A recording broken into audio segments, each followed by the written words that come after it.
You're looking live at the virtual Martinsville Speedway, the paperclip, the side of championship night for the Ross Dalton Racing Driver Development Late Model E-Tour. It is the finale. It is the Commonwealth Championship 200. Coverage of iRacing on LSRTV, Leadfoot TV, and on the Community Radio Network. I am Wesley Outland.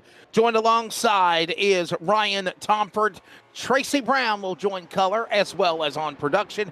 Ryan, this is the one we've all been waiting for, the prelude to the Big Valley Star 300 in real life. Next Saturday, we're late model racing tonight here at the paperclip with the Ross Dalton Late Model Tour, and a championship hangs in the balance as well.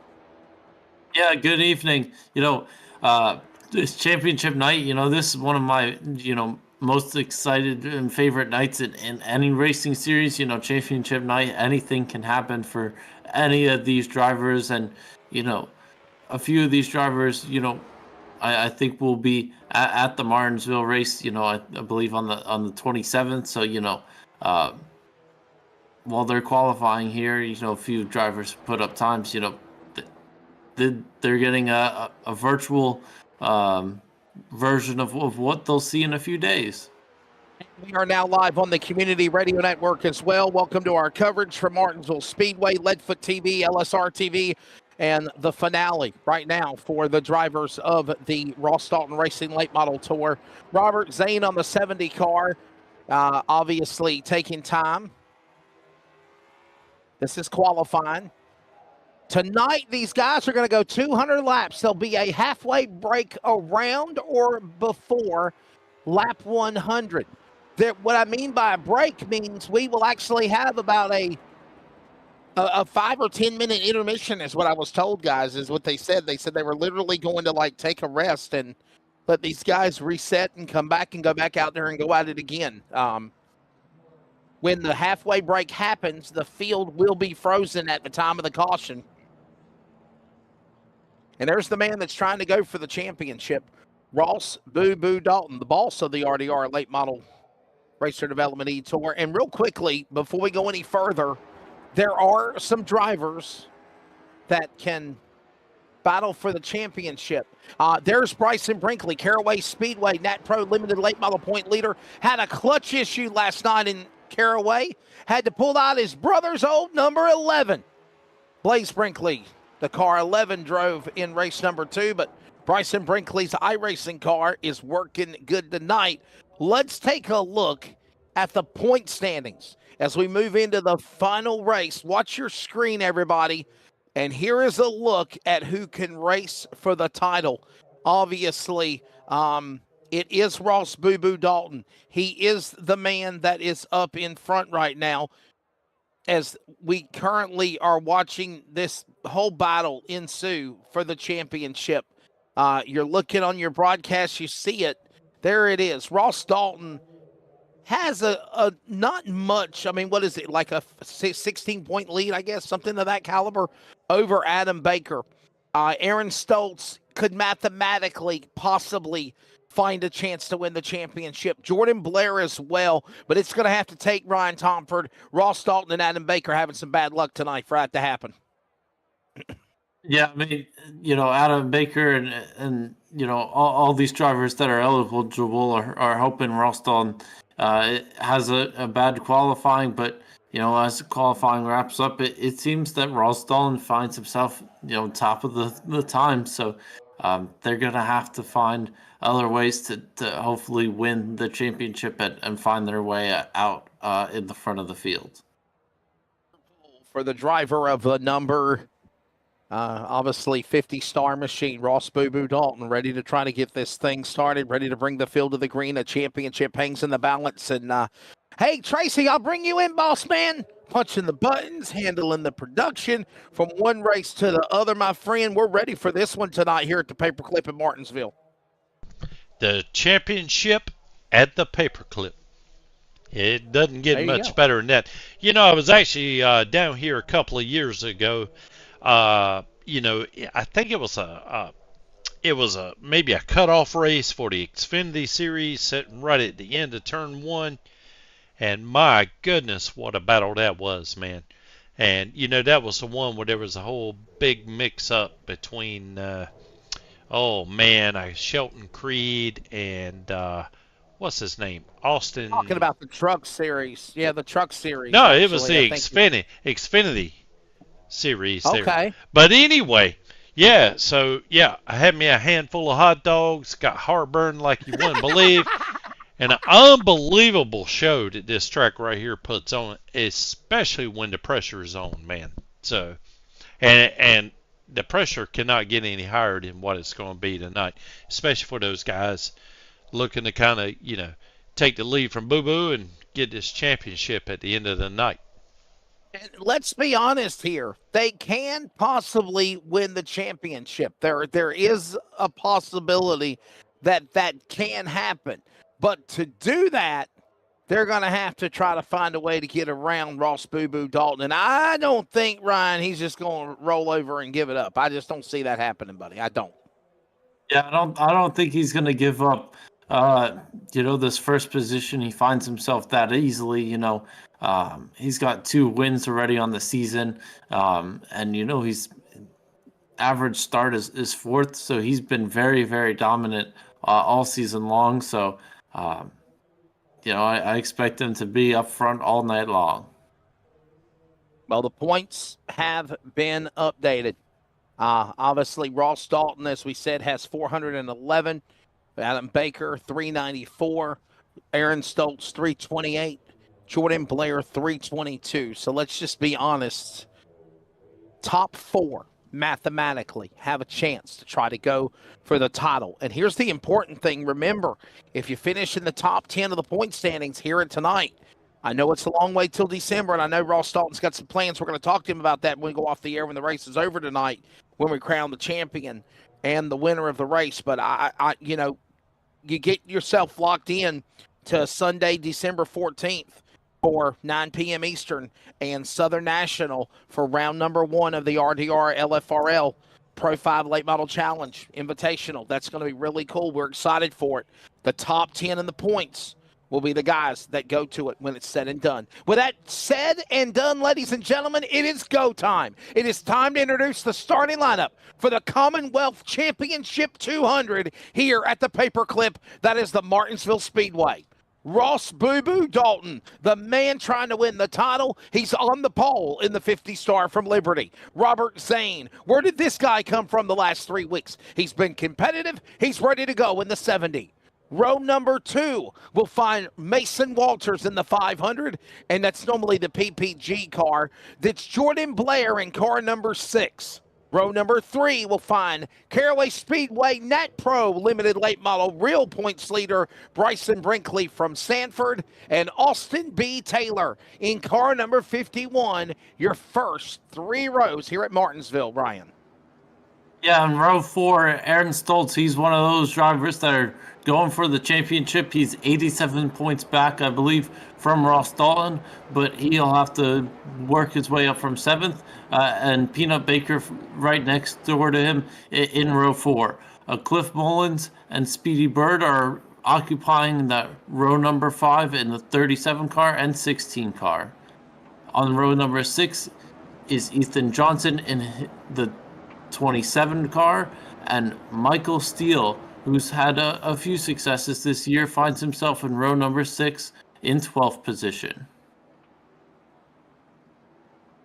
And that's the lineup, as RC Slick is the race director. So 12 drivers ready to battle here. Remember, as I mentioned, halfway break lap 100, competition caution lap 100. They will have about a 10-minute break to reset, just like the real Martinsville race is. 2 fast repairs for tonight's race. 2 sets of tires in the pits. 200 laps is the equivalent of close to 98 miles around Martinsville. Martinsville is a paper clip, concrete pavement racetrack. You see the pavement they're racing on now, and then in the corners, the tight corners, it is concrete right there. And that is something we'll have to keep an eye on. Weather conditions, let's take a look at that before green. Track temp and air temp exactly the same at 65 degrees. Humidity, 77%. Winds to the north at 6 miles an hour. That's going to be fighting a tailwind down the back straightaway, but the grandstands might help them here at the Paperclip. The preliminary laps are ongoing. You will see the pace car, Ryan, dart into the pits in turn number 3 when we get the official sign that we are coming to green.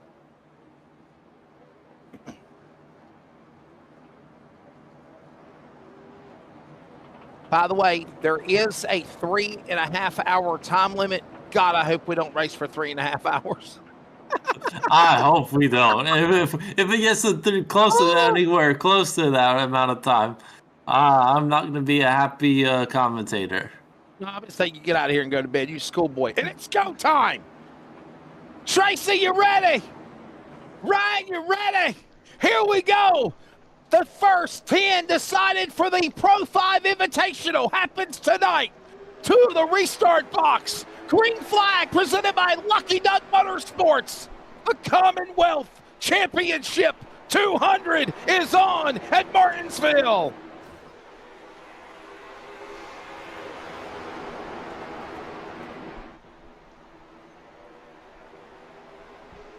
It'll be Ross Dalton. He will come to the line. He will lead the opening laps. And look at, oh boy, Zane way up high. There's a problem on the 70 car. Robert Zane, now he's back in the gas, and he's going to battle along with Taylor for the top 5 as they thunder into turn number 3 here, Ryan. Yeah, it seemed like he almost just missed turn 1's breaking point completely. And Robert Zane seems to have even more problems. And he's really struggling as he's lost 5 positions in this opening phase of the race. It's on the line. Here comes Jordan Blair up on the high side, the Chevrolet Performance entry. And there goes Bryson Brinkley down on the inside. He'll make a move, and Aaron Stoltz is right there with him on the bottom. Some of these guys, Ryan, can fight for the title with going into 5 laps into this thing here at Martinsville. Yeah, some of these drivers are side by side, and, you know, they're championship contenders, so they got to, you know, work their way up to the front of the field, but be smart so that, you know, when we get to lap 200, they have their car all in one piece. Hey, Tracy, you know I'm going to bring you in. We got a long race here, buddy, but, you know, the right mindset, right, is not be aggressive. Don't rough anybody up. Get to halfway, I would say. Fill your car out right now. This is the smart thing they're doing. That's what they're doing. That's a smart thing to do. Unfortunately, most of these league races, you have someone who's overly aggressive, doesn't realize that, and is trying to win the race on the first lap. But these guys right here, man, you could tell they have, you know, skills to spare. I mean, they are very good racing door to door, especially on the initial laps. I mean, it's impressive as all get out. I've got to quit watching the race and start getting back to the buttons here, but I'm here to tell you, man, it's impressive what these guys are doing, how close they're able to run. But yeah, nice way, Tracy saying, Wesley, don't bug me anymore. Oh no. I have to be careful not to get too caught up in the race because I'll miss something producing. Yeah. But yeah, I mean, the smart thing to do, what I would do, would be just to find a good rhythm. Don't get, you know, smoked by the leader, and don't let you know, any slower guys behind you, you know, leave you in the dust. But just find a good rhythm. Just put down some laps, you know, battle it out. And in order to win, or in order to finish first, you must first finish. That's my philosophy. And you're exactly right. That's exactly what they got to do. All this going on now is we're already about 10 laps into this thing here, and it is a conga line from the front to the back, Ryan, and this is exactly what you need to do, single file. Yeah, single file. Save your tires and your car, and, you know, it's a very, very long race, so they're going to be here for a while, so just be smart as we saw Walters there just tap the wall on the back straightaway. They are at the paperclip. That is the Martinsville Speedway. We mentioned this racetrack is just always fun and exciting. Don't forget next week they are running the Valley Star Credit Union 300, the real late model race at the paperclip. And man, if you ain't never gone before, put it in your itinerary to check it out. It is an experience, I promise you.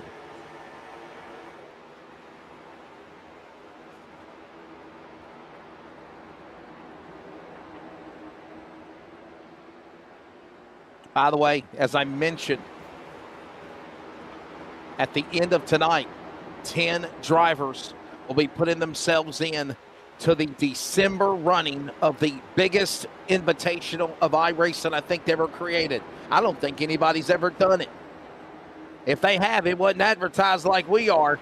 the LFRL RDR Late Model Pro 5 Challenge Invitational. It will mimic the 5-race series that the USAR Hooters Pro Cup Series used to do back in the early 2000s.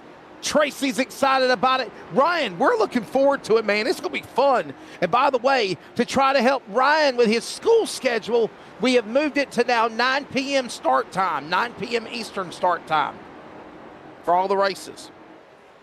We want Ryan to be a part of it.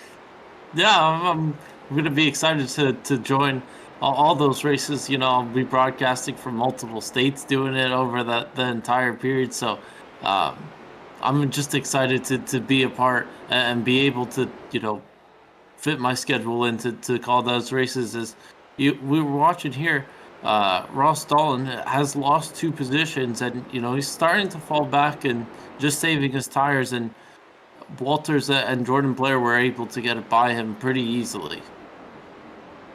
Ross Boo Boo Dalton right now just got passed by Walters and Blair. There goes the PPG number 12. Timing and scoring has him as a 500. Tracy, I'm going to get on him during the offseason. I'm going to get on him and Ross and say, y'all need to make your numbers match your cars on timing and scoring now. I don't like this. But, yeah. You know, we let it slide this year. We let it slide this time. It makes it a little difficult on the broadcasters, I'm just saying. But back to the Super 5 series, man. Yes, sir. I'm not a very emotional person, so it's hard for me to convey exactly my emotions when it comes to that. But I'm here to tell you, even when we started Leadfoot Racing League and we started this TV channel, that has always been my ultimate goal. So to be able to have 2 separate divisions, to be able to compete, guys who haven't run against one another but obviously have the skills to go head to head, it's just the anticipation. I don't know, man. I just can't wait. I've been giddy now for a month ever since we have talked about doing this, and I just can't wait for December the 14th to roll around. It's just going to be so interesting, man. Everybody is just so good. I swear, it's just, to me, it's just going to be like what we used to see in the Hooters Pro Cup. Anyway, this is going to be like your Christmas, Tracy. It will be my Christmas for sure. I don't need anything from Santa. This is all I need right here. Absolutely. Yes, sir. Bah humbug. By the way, some of the dates and the dates are a little bit mixed up on the flyer. They're still working on fixing that. We have a lot going on in our life, right? I'm busy. Yeah. That was my fault. I come clean. Yeah. It's been kind of hard to follow, especially with my work schedule and all the broadcasts and everything that I do. You know, I take notes as good as I can, but I have, let's just be honest here. I don't even have a memory. So I was fixing to try to use some sort of analogy as how bad my memory is, but it is so bad that you can't compare it to anything. So anyway.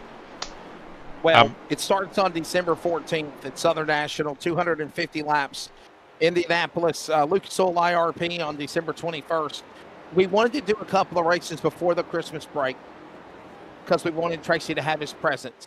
And then we're going to take off for the real Christmas and New Year's. And then we come back on January 11th, 18th, and 25th. All races will be 250 laps. The first 4 races will. The finale will be 300. And again, it mimics what the Pro Cup Series used to do. It'll be simulcast on all of our platforms, 9 p.m. Eastern, 8 Central. And you want to put yourself, Ryan, in the top 10 of the point standings. Yes, if you can win this race tonight, that's great. But at the end of the day, the overall idea is to put yourself in the top 10 in points to say, hey, I'm going after this driver invitational here.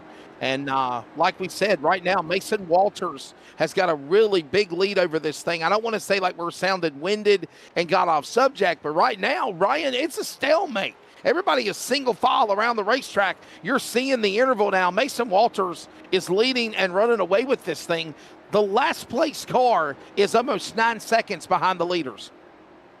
Yeah, it's sort of spread it out. But, you know, over the past few laps, Aaron Stoltz there in 4th place has really caught Ross Dalton there. And, you know, he is battling there for a 3rd position. So that's probably the closest and most entertaining battle that we've got on track. But you know, everyone's just sort of spread out over this paperclip racetrack.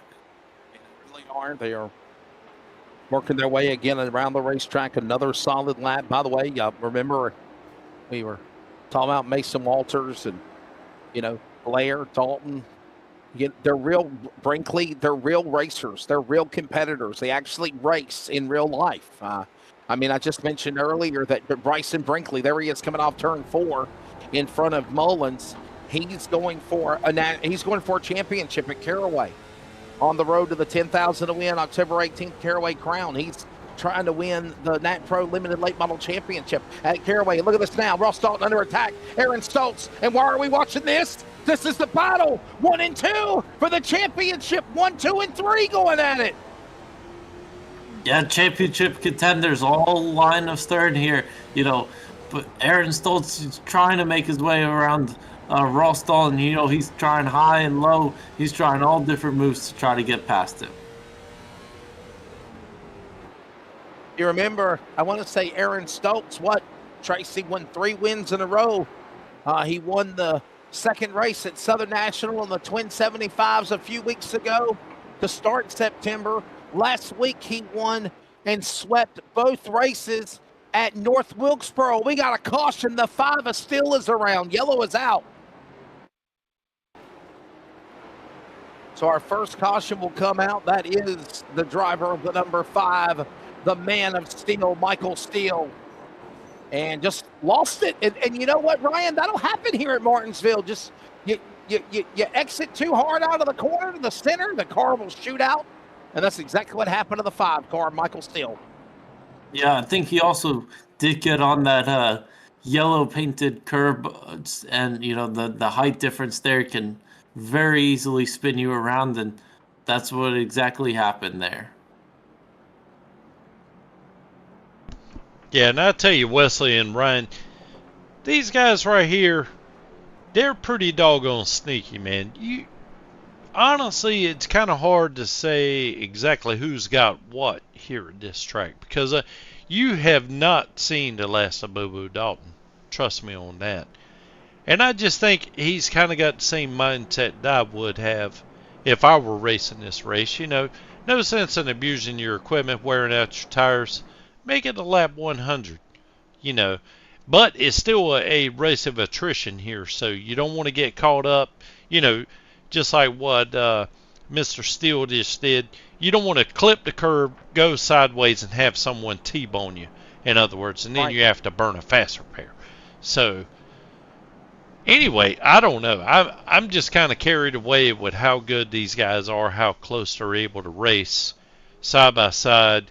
I mean, it really does remind me of, well, I know this is a late model series, but it reminds me of the drivers in NASCAR, you know, Xfinity and the Cup series, how close they're able to run and the respect they have for one another. Well, we're not done yet. As drivers will now choose the choose rule. By the way, the yellow flag presented by Blue Lined Soft Wash. Thanks again to them. iRacing pace car lights are off, and they'll be ready to come back to green. We have 36 of 200 laps completed. So if you're doing the math, there is 163 laps to go when they come back to green. And are they going to be able to get there in time? Pace cars pulling off. They're 3 wide like they're at Indy, Ryan, but I think they're finally got their T's crossed and the I's dotted. I think I got this shit backwards. I's dotted, T's crossed. We're coming back to green. Let's do it again. Apologize for saying the S word there if it made anybody mad. I was even kicking my own self. It's supposed to be the I's dotted and the T's crossed, right? Because the I comes before T.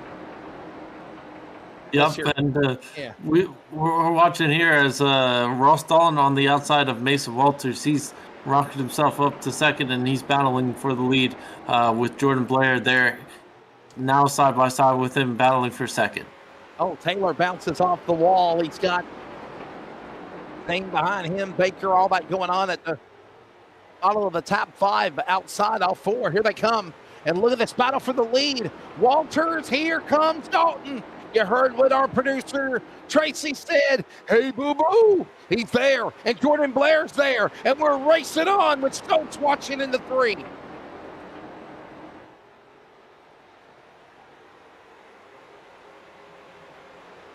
And they're all right there. Watch this. That great action going on. Look at the battle here between the 6. That's Jordan Blair on the inside. Boo-Boo Dalton. They are not backing off an inch. They are side by side. Look at them rubbing into one another as they work off turn 4 line. What a battle for second spot. Yeah, they're really battling here. They've touched doors a few times in the corner, so they are going and leaving no room for each other, but it's very clean. And Stoltz there in the background, he's ready to pounce if any of these drivers make a mistake.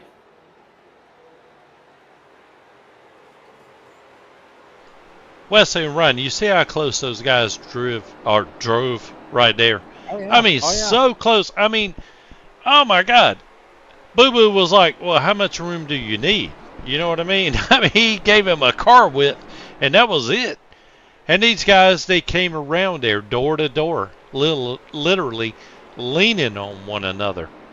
And, you know, that just lap after lap. That's very rare in iRacing. You see it a lot more in real racing, but in iRacing, that sort of close competition is just not something you see all the time. It's just something I thought was pretty remarkable, and just want to make a comment about it. Fantastic show we're watching right now as we are closing in on 1/4 of the way through. That'll be 50 laps. Remember, they got to get to lap 100. If they're now they are going to throw a caution at lap 100, Ryan and Tracy. But if there is an organic caution on its own, 10 laps before lap 100, they have said in the drivers' meeting that would be the official caution for the halftime. As Wall Taylor slams off the wall. No, my apologies.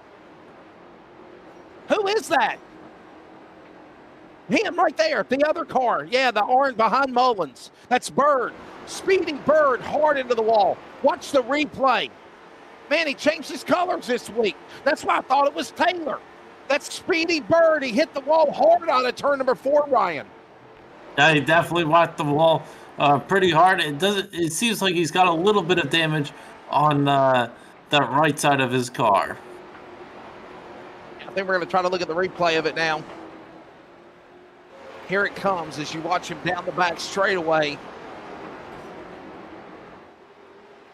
Right about here. Look at this. No, that's not it. I think you're a lap behind. Or maybe you're ahead.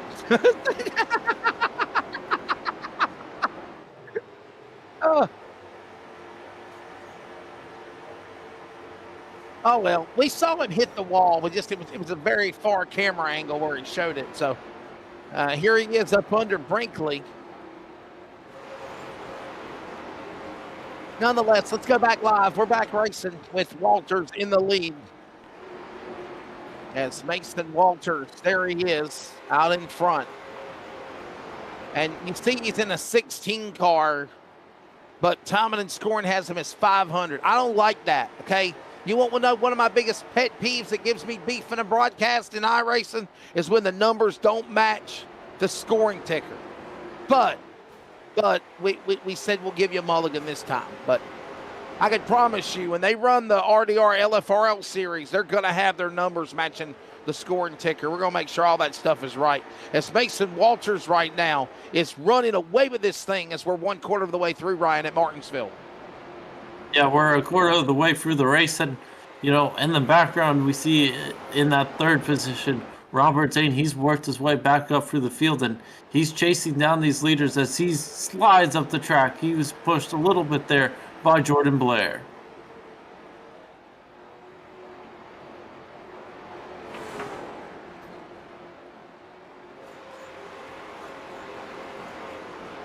It is Walters, Stoltz, Blair, Taylor, Baker. For the championship, there is the battle between Ross Dalton, Adam Baker, Aaron Stoltz, and Jordan Blair.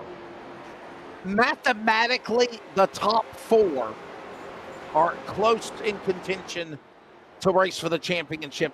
Jeffrey Johnson is back in 5th.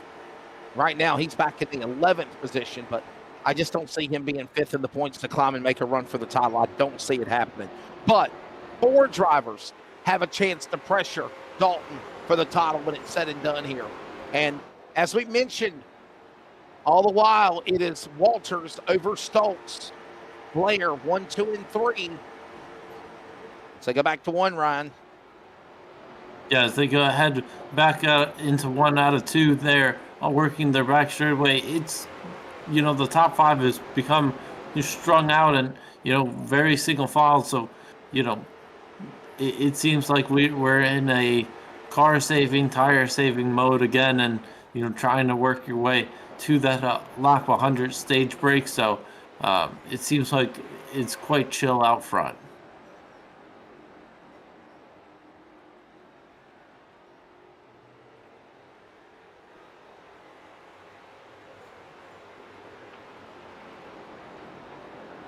Stoltz just right now lurking. Everybody else just kind of riding right now, single file. I know that this is the first part of the race. There's Peanut Baker, by the way. He is out there on the racetrack. Good solid run for him. And I want to say Peanut Baker is Adam Baker, who actually is in 2nd in the point standings. So if there's anybody that you better keep an eye on that could try to come and spoil the party, it is the man in the number 6 position right now. At least he has the less amount of points to run down Ross Boo Boo Dalton. And he is right there on the back door of the man for the championship, Adam Peanut Baker. We all know him as Peanut. He is right now right there with Ross Dalton. 1 and 2 for the title. 5th and 6th on the racetrack off 4 at lap 60, Ryan. Yeah, the top 2 are battling out here. This will be very interesting to watch. How aggressive does Peanut Baker get here to racing Ross Dalton? Does he send the dive bomb in or, race him very cleanly knowing that, he has to go the rest of the race?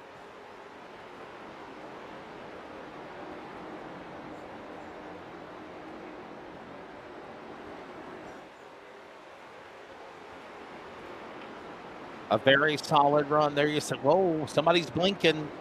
A little blinking nod. Peanut Baker, we got to keep an eye on that, buddy. That's right. 51, get out of the way, boy.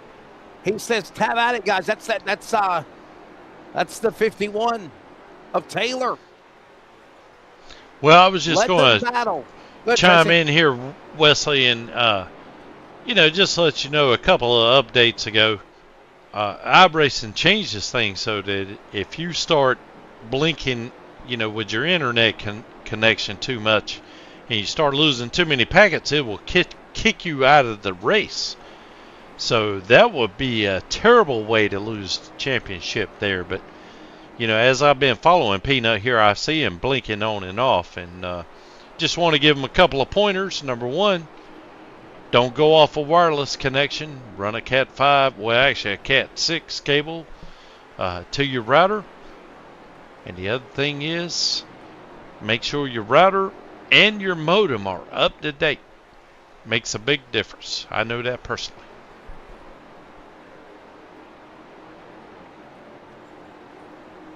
But bottom line, make sure you pay your internet bill. Well, that too. Yeah. That's number 1. Yeah, you got to pay your internet bill. Number 1. All right. So make sure you pay your bill, Peanut.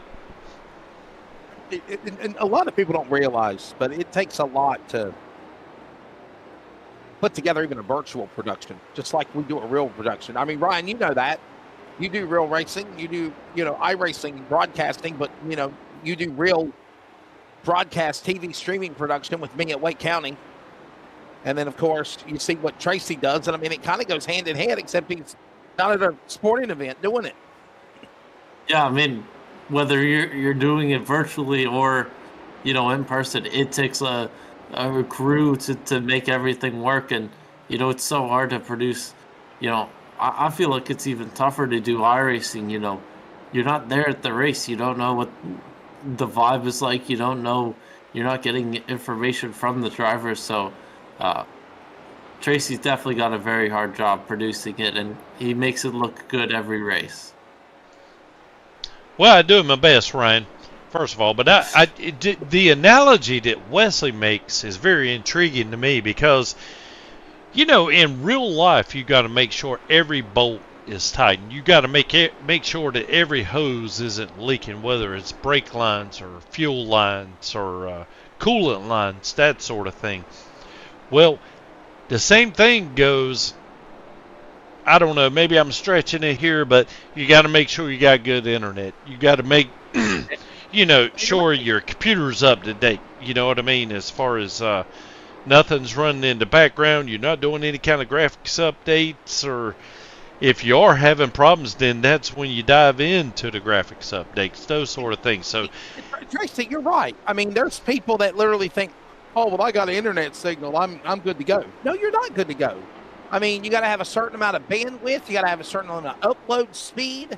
I mean, you just can't hook up your, redneck grandma's old computer, Apple back in the day, plug it to a cable. Hello. Think you might have internet and it'd be slow as molasses. I mean, but some people think that, though. I mean, it's just like in real racing. You don't have to, make sure all the hoses are tightened up, no leaks, no bolt.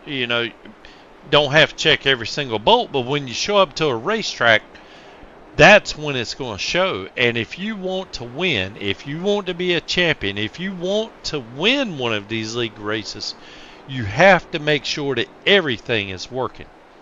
And it has to be working right. Just like in the real life. Totally different things, if you will. Everything you got going on here is with your computer and virtual, but it's still, one of those things, man. You have to have a checklist you have to go through, just like with me producing, and that's the reason why I would finish, somewhere from the middle of the pack to the back. But honestly, I got a lot of work been going on, so I'll get better. Trust me, Wesley. I appreciate y'all pulling me along as we go here, man. You and Ryan make me better, but I'm definitely the one dragging right now. So I'll pick it up. It's I promise. All good. Hey, look, we're on lap 77 of 200, and you better shut up saying those comments because we got a car in the wall. Oh boy, another car into the wall there, way off the pace. I want to say that's the 16 of Bird. He has spun. Now, they said in the driver's meeting, we're not going to throw a caution just because of a one-car spin unless it's hazardous, and it is hazardous to your virtual health. Hold on there. They had to throw a caution because Zane about got hit by Speedy Bird. Caution will fly. All right, Ryan, here's your replay. This, by the way, is the second blue line soft wash caution of the Commonwealth 200. Take a look. Yeah, I think, Speedy Bird, once again, just getting on that, yellow high curb, in the corners. And, it's very easy, once again, as you see, to spin your car there, all the marbles build up on those curves. So, you touch it with any bit of your wheel, you're going around. And, the field was so strung out that, there wasn't really a good place for him to loop it around and get spun around to get rolling again. So race control had to throw a yellow there, and we see the 51 of Austin Taylor on pit road. We need to take a break because we haven't took one in a while. We'll go side by side. Stay with us. More from Martinsville. Coming back, the championship for the Ross Dalton Racing Driver Development Late Model E-Tour from Martinsville, LSRTV, Leadfoot TV, and CRN. Tar River. Eastern Technical Design Incorporated provides design and drafting services for commercial, industrial, and residential construction. Services include architectural renderings, preliminary plan design, as well as final construction drawings. These drawings include all the necessary structural building, plumbing, and mechanical electrical plans as required to produce and deliver a finished building and/or structure. This company is proudly owned by LFRL's Tracy Brown. Eastern Technical Design. Contact them today at 252-245-1599 or email them at easterntechnicaldesign@gmail.com. Commercial, industrial, and residential construction. Eastern Technical Design is the perfect plan for your building needs.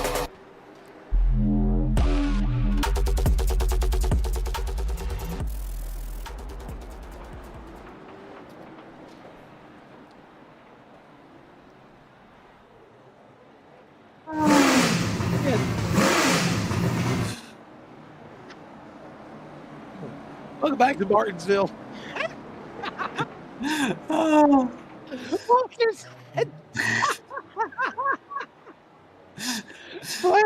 Blair and Walters bring us back to the CRN restart zone and the Lucky Ducks Motorsports Creek flag waves here in Martinsville. Coming up, the Tracy Brown P break at the half.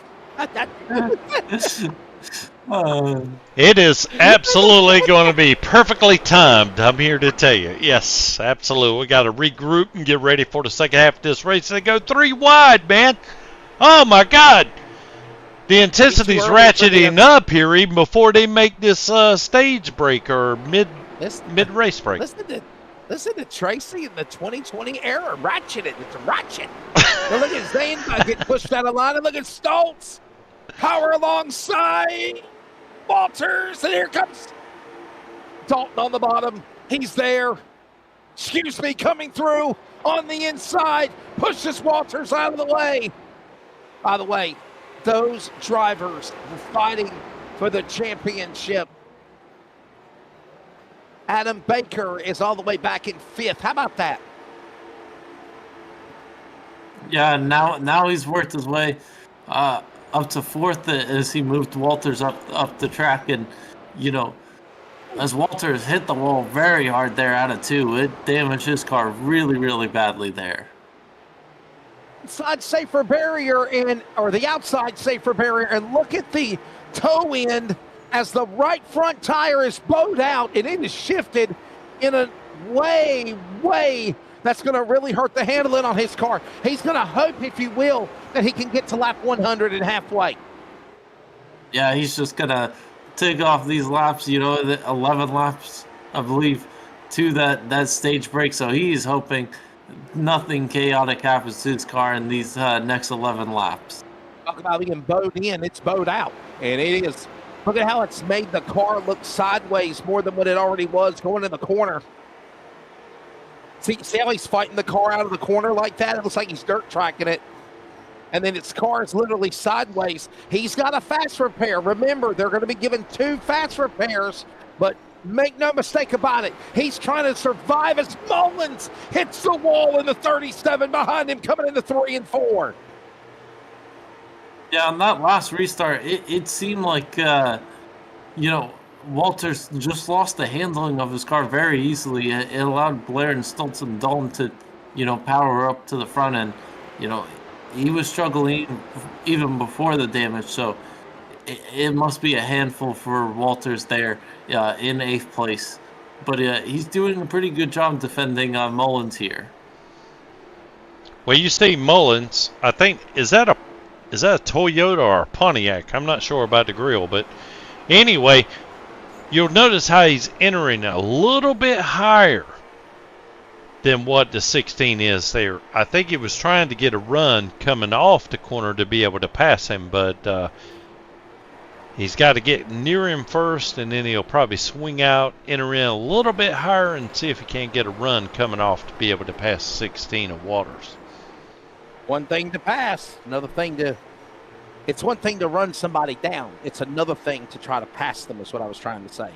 That's for sure. Is that a Pontiac grill, Wesley? What Pontiac Grill? Which amount? On Cliff Mullins, the Yeah, 37. That's Pontiac Grand Prix. Yeah, Pontiac GTO right there. Yeah. How about it? Yes, sir. Haven't seen Pontiac in the series in a while. Yeah, that's it. Yeah. That's the body of the car right there. That's pretty cool. There you go. All right, ladies and gentlemen, we are coming up on the halfway mark of this race. Remember, lap 100, there will be a competition caution. Now, if there's a caution around 10 laps before lap 100, that would be the official halfway break. But guys, I got to give them props. What, a couple of caution flags, a couple of stingers, nothing serious. And we are literally coming up on halfway, and we've done it in 35 minutes. Props to these guys. Yeah, massive props to these guys. 2 cautions through 100 laps is, phenomenal racing. And, with 2 to go here, it seems like it's going to be clean and green to the end.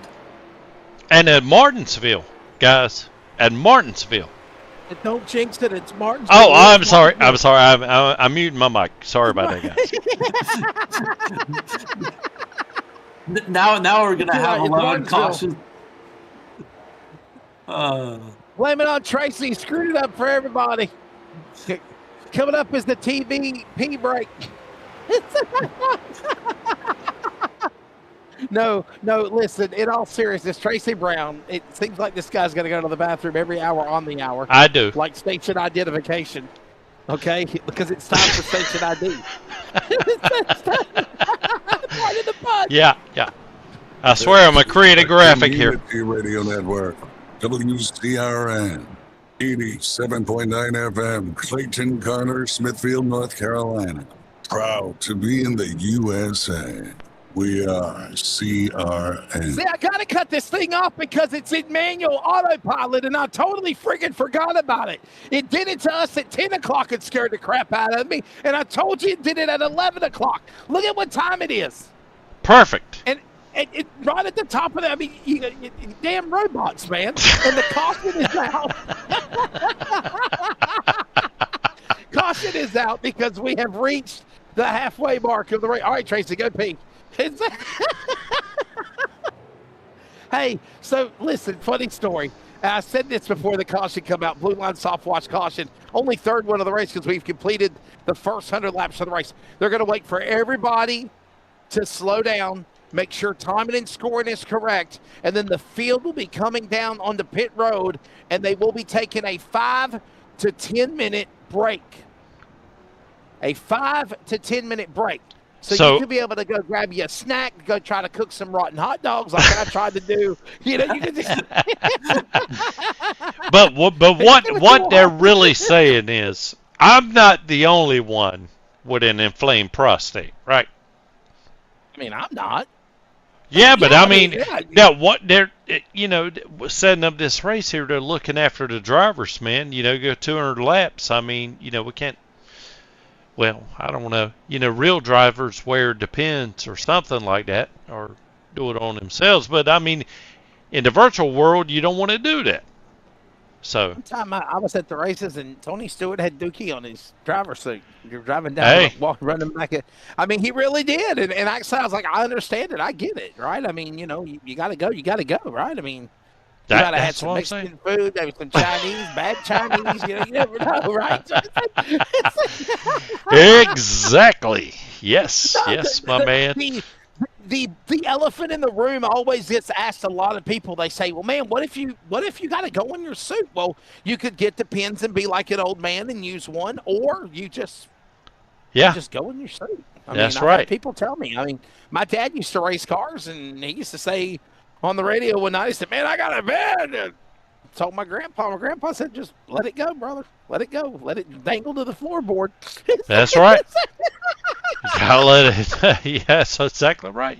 Do a little rough riding there, right? I'm sure. I don't know what the drivers call it. Race, by the way. Halfway. I'm trying to this damn thing's going off the rails. I'm trying to pick us back up again. Oh, sorry. You got to go to the bathroom. Ryan, we're halfway. Y'all keep us on air. I'll be right back. What you there? I told you. He's gone. Ryan, what's your take on what we had in the race so far, man? We're halfway in this race here tonight at Martinsville. Yeah, I mean, we're halfway through the race, and, championship leaders have, found themselves at the front of the field, and, they were battling hard there at those last few laps. It feels like the last 15 laps before the caution came out. They were racing hard, but cleanly against each other. And, I want to see, with the championship on the line, do any of these drivers, I know they're all part of Ross Dahl's racing league and, driver development, and, they're all friends, but, that might go out the window if a championship is on the line, and we could see a few aggressive moves and excitement in the second half of the race.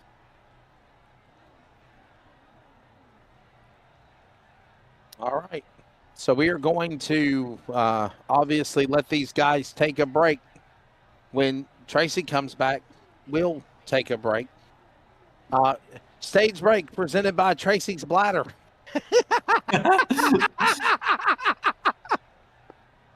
Oh, my goodness. That was from Triple B Racing. I think that's Landon Brown, I believe it is.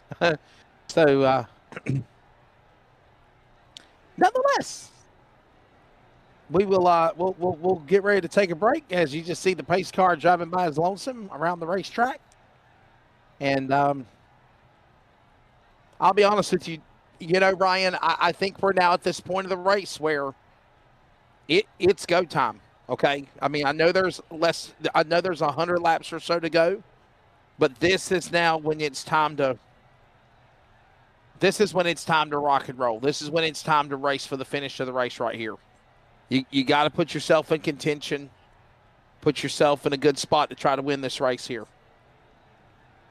You got to put it all on the line, and you got to race hard, but cleanly, because you never know, a late race caution may come out, and you might find yourself door to door with someone you not made friends with earlier in the race. So make it clean but aggressive.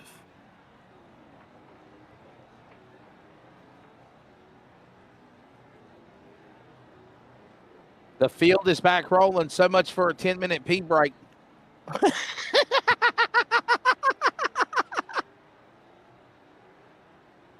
Tracy, come back. Tracy. Cars are on the racetrack again. Tracy.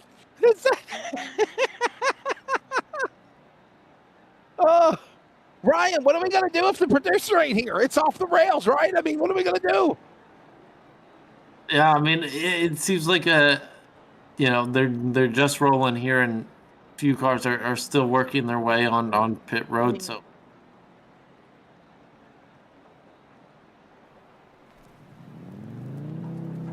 Eastern Technical Design Incorporated provides design and drafting services for commercial, industrial, and residential construction. Services include architectural renderings, preliminary plan design, as well as final construction drawings.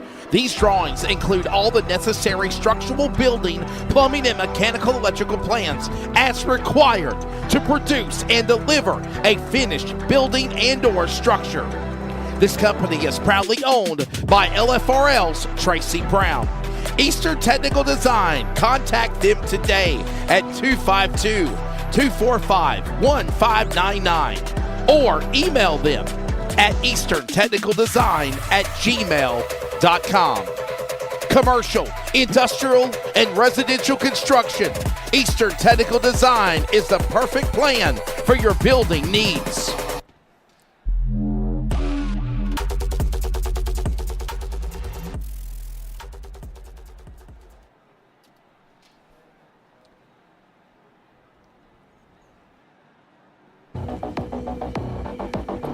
Tar River Environmental, located in Rocky Mount, North Carolina, is a premier provider of professional logging and land clearing services, proudly serving communities across the Tar Heel state of North Carolina.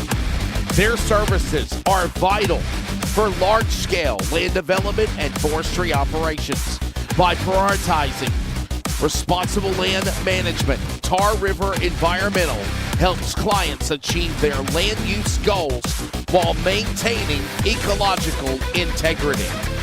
Find more details on Tar River Environmental, located in Rocky Mount, on Google today.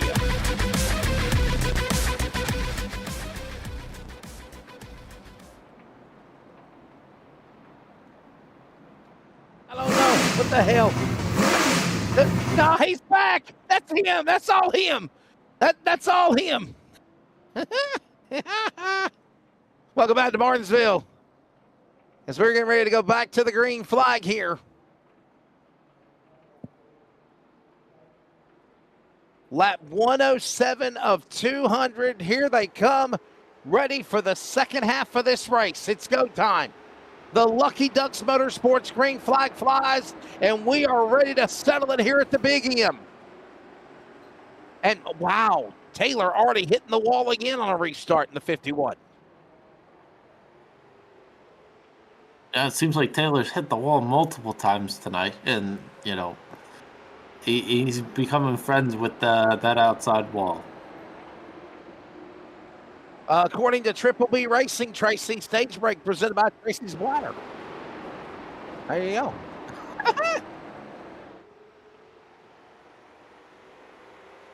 And right now, the 6 is in the lead. Look at Stokes. Look at Dalton. 1, 2, and 3. Baker right there. Brinkley bounces off the wall. Taylor has the bonsai to the bottom to miss him. I just got a feeling that the amp of energy has picked up here in this race, Ryan, when the green flag fell with 90 to go. Yeah, it feels like all these drivers had time to think about it in the pit stops, and you know they've turned up the energy and they are going hard and charging hard, and they're so far pretty clean as we see Austin Taylor get bumped there by the 24 car.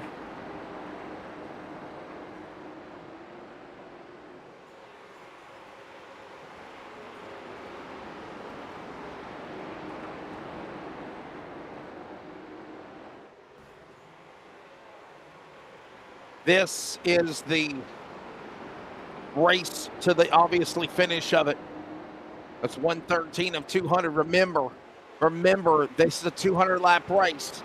As look at Brinkley now, he's going to get a new renewed vigor down on the inside of the 5.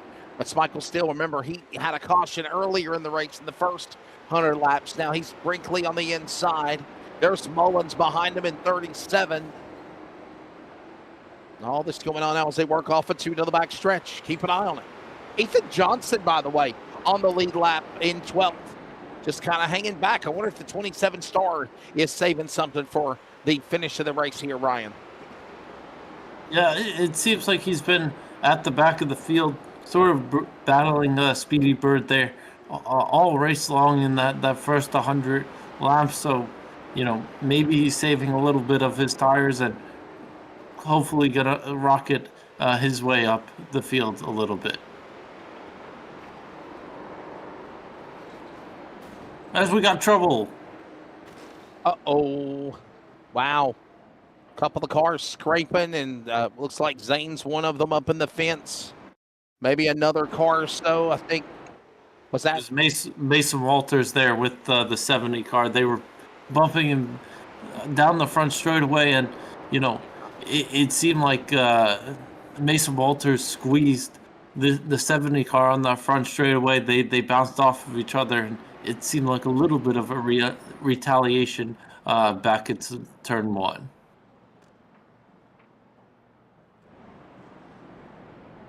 Look at that 4-wide Motorsports instant replay. This is, by the way, the 4th caution of the race. 2 for on-track accidents, 1 caution at the end of the stage at the halfway mark. Hey, Wes. And now, Ryan. Yeah, Tracy, welcome back. Oh, Tracy! sorry about it. Yeah. I've been here, man. I've been talking away. Unfortunately, I hit the power button when I thought I hit the mute button on my mic. Yeah, you know, yeah. That's right. You know, those are the things that cost you a race, man. So you know, you got to be perfect. You've got to be perfect. But I noticed Maybe you that. get stuck back to the toilet. Yeah. Well, I noticed my nephew there typed in stage break presented by Tracy's Bladder. So I was wondering if we couldn't get Landon up in here. This is going to be his future competition there. Skeet, nigga. What are we going to do now? What is it? Oh, I was just wondering if I couldn't get Landon to jump in here with us and help us out with a little commentary there. You know, because this is going to be his future competition in the Super 5 race that we're going to have. Yeah, and the RDR LFRL deal. Yeah, the five race series. Yes. Yeah. By the way, I was on the soundboard and I hit something I guess I shouldn't have, and it had the word that I don't like, and I apologize for that, everybody. I'm going to. I might have to get on Ross Dalton about all this, man. All these damn sound effects, man. I hit the wrong button. I just wanted to play a good one. So, you know. Thank you. I'm here all night. Oh. Don't fire me like Jimmy Kimmel. You know, I mean that was an accident. Oh.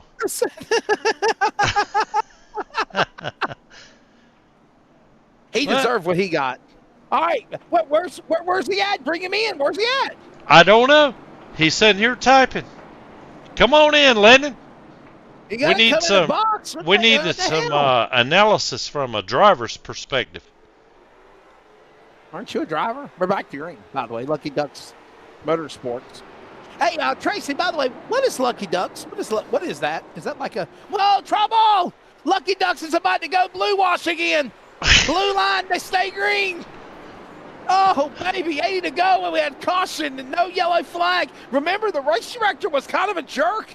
He told him in the driver's meeting, Tracy and Ryan, he said, I'm not just going to throw the caution because a car gets sideways.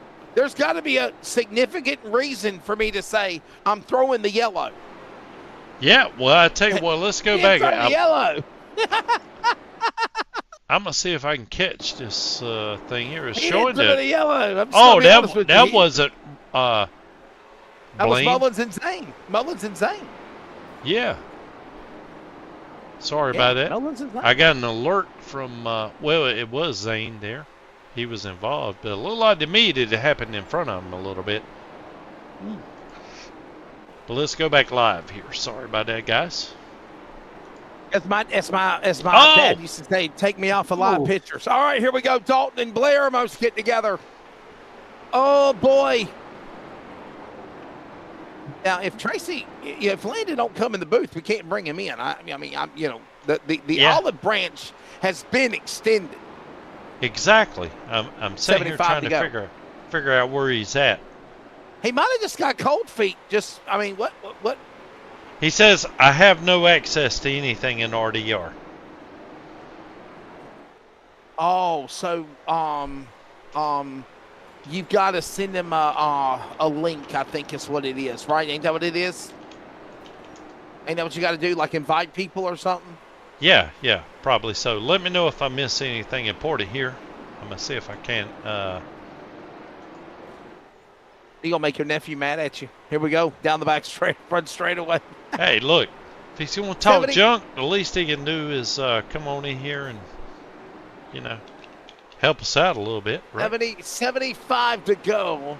And Ryan, man, I'm telling you, dude, what a performance right now by the driver of Aaron Stoltz. And remember, if Aaron wins this race, he's won 4 races or 4 features in a row.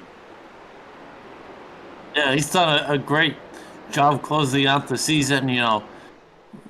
I believe 4 races ago it looked tight if he was even going to be in the championship hunt going into the last race. And he's won 3 in the last 3 races and put himself in that talk of winning the championship. So he's doing himself a very good job tonight.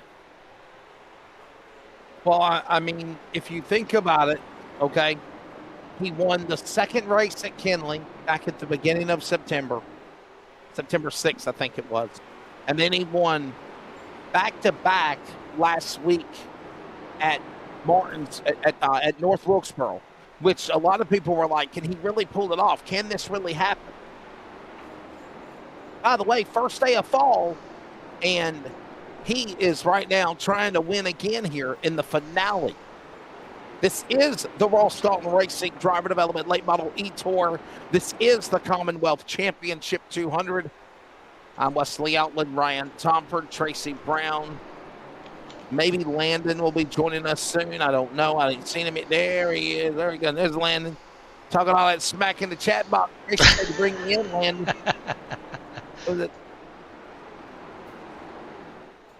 Don't freeze up now. What's up, brother? Oh, okay. I'm here. I had to load up Tracy's stream so I could see everything. Oh, come on now. You know you weren't talking smack without even watching the race, right? Oh no, I was watching it. I just closed out of YouTube and went to your Discord stream. Oh, I got you. Okay.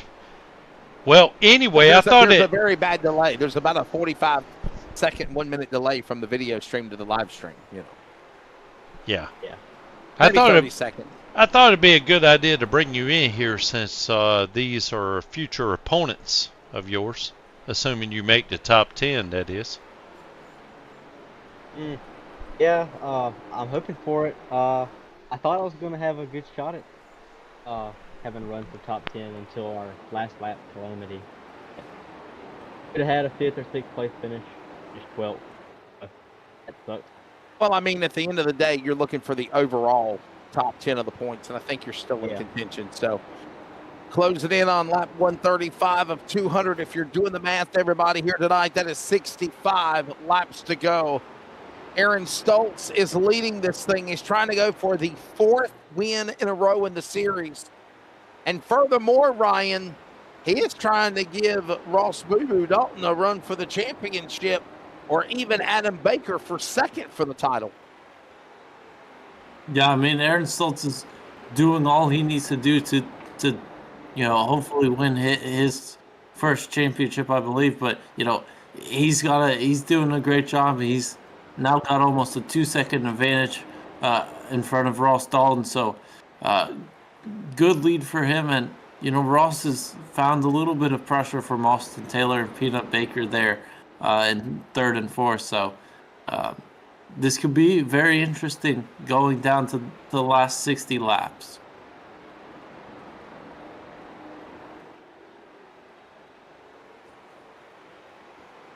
Well, Landon, I want you to come in on. here. I'm sorry, Wesley. I stepped all over you there, buddy.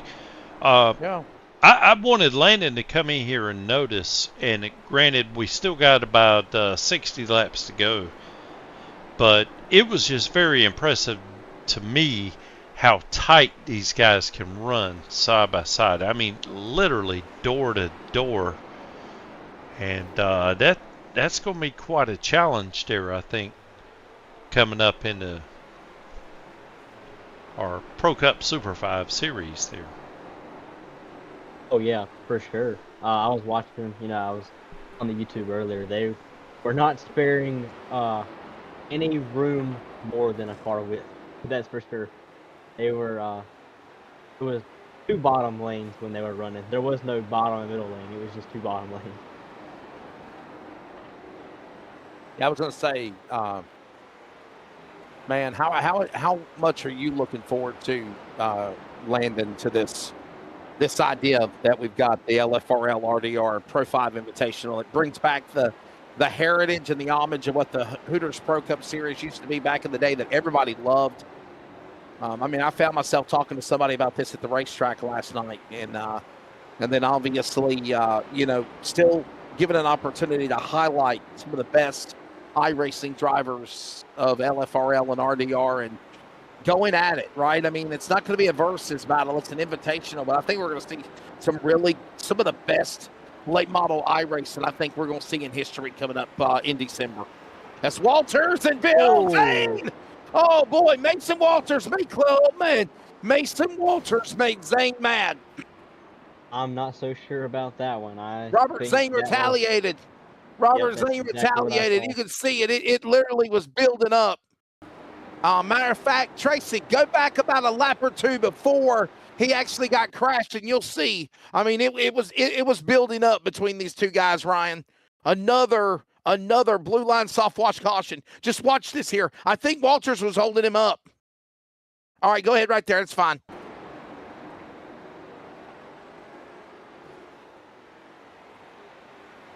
Man, Ryan, you can see that I really think maybe that Zane was getting frustrated, even cherry brake rotors on the 70 car of Zane because he was riding the brakes. Walters was holding him up, and he said, enough is enough. And obviously you saw what happened there. Yeah, it seemed like also Walters had nowhere to go because he had Jordan Blair in front of him. So, Robert Zane was, had a faster car and definitely want to get by him. And, Walters there went to defend the low line, and Robert Zane just spun him on the back straightaway. I mean, Landon, is that racing right there? Is that frustration? I know it's frustration, but would you say that that's racing right there between Zane and obviously Walters when you kind of getting held up? I guess you got no other choice. Well, I don't know. I think there still might have been some ill intent with that. I got I think it could have been avoided. There you go. Can I chime in? Go ahead, Tracy. Okay. Well, You can cut us off. I mean, I almost got fired on the very first race we had when, oh man, I can't remember the guy's first name. Was it Jacob York, I think? On the very first race. He hadn't been back since. But in my opinion, and that's all it is, but Robert Zane, he was frustrated, kind of running behind the 16. But the 16 coming down the straightaway moved over and gave him the high line just to let him go around. But instead of passing him, he took out his frustration. But again, the 16 didn't have anywhere to go. He's got a car in front of him, and he was all up that guy's bumper. In my opinion, from what I remember, but then again, my memory is crap. So. No, you got a good memory. Yeah. You got a good memory. Coming back to green, see her in restart zone, and the blue line soft wash caution is over. Lucky Duck Motorsports green flag, and Baker just got hit like a rag doll on the outside. There was first and second battling for the championship. That's Adam Baker, Peanut Baker, and Dalton battling for the championship for first and second, and they're rubbing, banging, slapping benders. And they're still going at it for 1 and 2 after dirt tracking it off for Ryan. Unbelievable. Yeah, amazing save by Ross Dalton there. He was almost completely sideways there, but he kept it going. And Peanut Baker is getting a little bit more aggressive here, knowing that his championship battle and championship hopes are slipping with 50 laps to go. We're joined by, hold on, guys. Walters and Ethan Johnson having a little rock'em sock'em robots moment. And Mullins just put Walters in the fence. Boy, Walters is in trouble. I think he just stalled coming out of turn 4. Oh, yeah, he's out. All right, he just took a fast repair. Yeah, he took a tow to the pits, and I'm not exactly sure what happened there, but it looked like to me maybe some teammates kind of teamed up on him. Obviously we can't catch everything that's going on. Maybe he did something that's, against driver etiquette there or something, and this is kind of their way of correcting his behavior, let's say. I mean, we talked about earlier that, they had some history with one another. So, I mean, Yeah, I'm not really sure. With Ross Dalton Racing, these guys, it was like my brother was telling me earlier this week, these guys seem more like team members as opposed to league members. I could be wrong about this because I'm just looking at it from the outside in here, but it's almost as if everybody is friends in this thing. But apparently some friendship you know, there was some issues there. A little bit of friction there that got ironed out, let's say. Yeah, it just went out the window there, so we'll watch it again. Yeah. Friends, you got to have them. Friends, you got to need them. Friends to put you in the wall. Taylor, Taylor, Blair, Stoltz, Zane, all right there. And Ryan, we're closing in on the final 50 laps of this one here, man.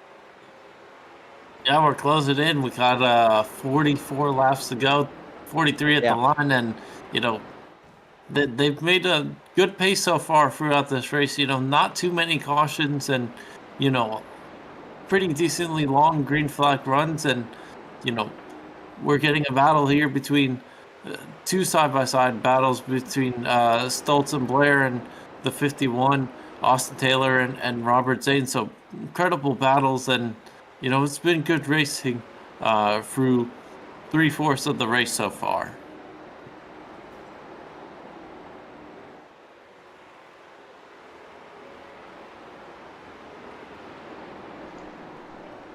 .42 laps to go. There it is. The Levi Photography Top 5 is Ross Dalton. There's, look at all the cars. Dalton, Baker, Blair, all right there.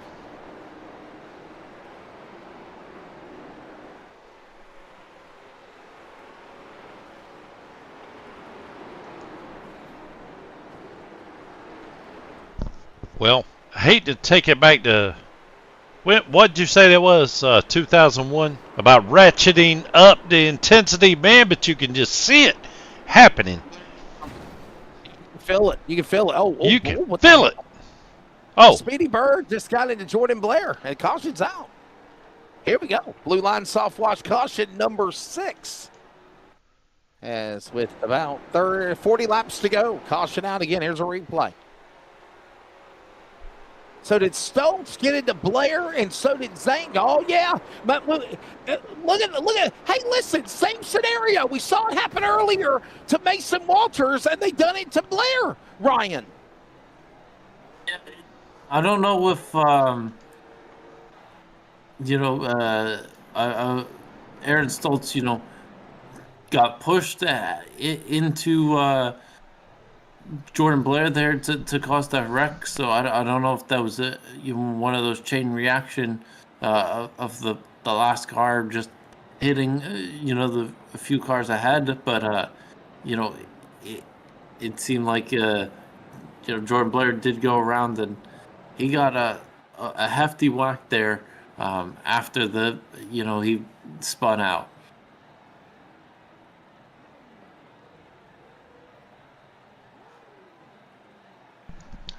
I just want to see, oh, yeah, or did he? I wanted to see if Jordan had a fast repair left. I'm going to zoom in on his car real quick. Oh, yeah. Jordan Blair. Oh, yeah. Now, remember, they all got 2 fast repairs. So everybody gets a fast repair. But the thing about fast repairs, though, am I right, Landon, is you've got to be smart the way you use them. Because if you use them too early, when you might need it at the late rally, it's not there. You know, so that's a strategy, right?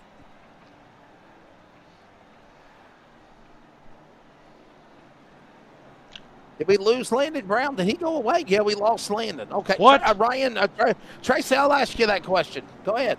Oh, I'm sorry. What was the question again? Oh, yeah, about using the fast repairs. Absolutely, man. Yeah, I can't tell you how many races I've lost because I used it too quick. You know, get a little fender damage, go in, use your fast repair, get it all fixed up. You go back out there, and then next thing you know, you T-bone somebody, and you know, radiators blowing out water and whatnot.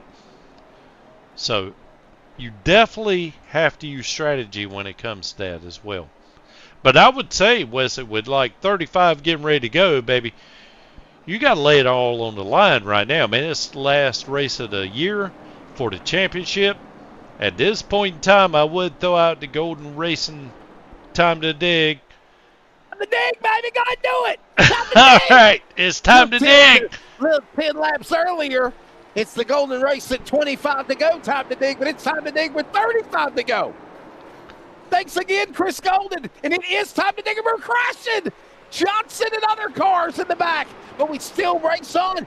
Ryan, the race director, Slick Rick he said, man, I'm telling y'all right now, I am not throwing a caution because y'all get squirmish or you get sideways. You've got to force something to make me put out a yellow like that right there. When you got 2 or 3 cars up against the fence, then you got no choice. Caution out.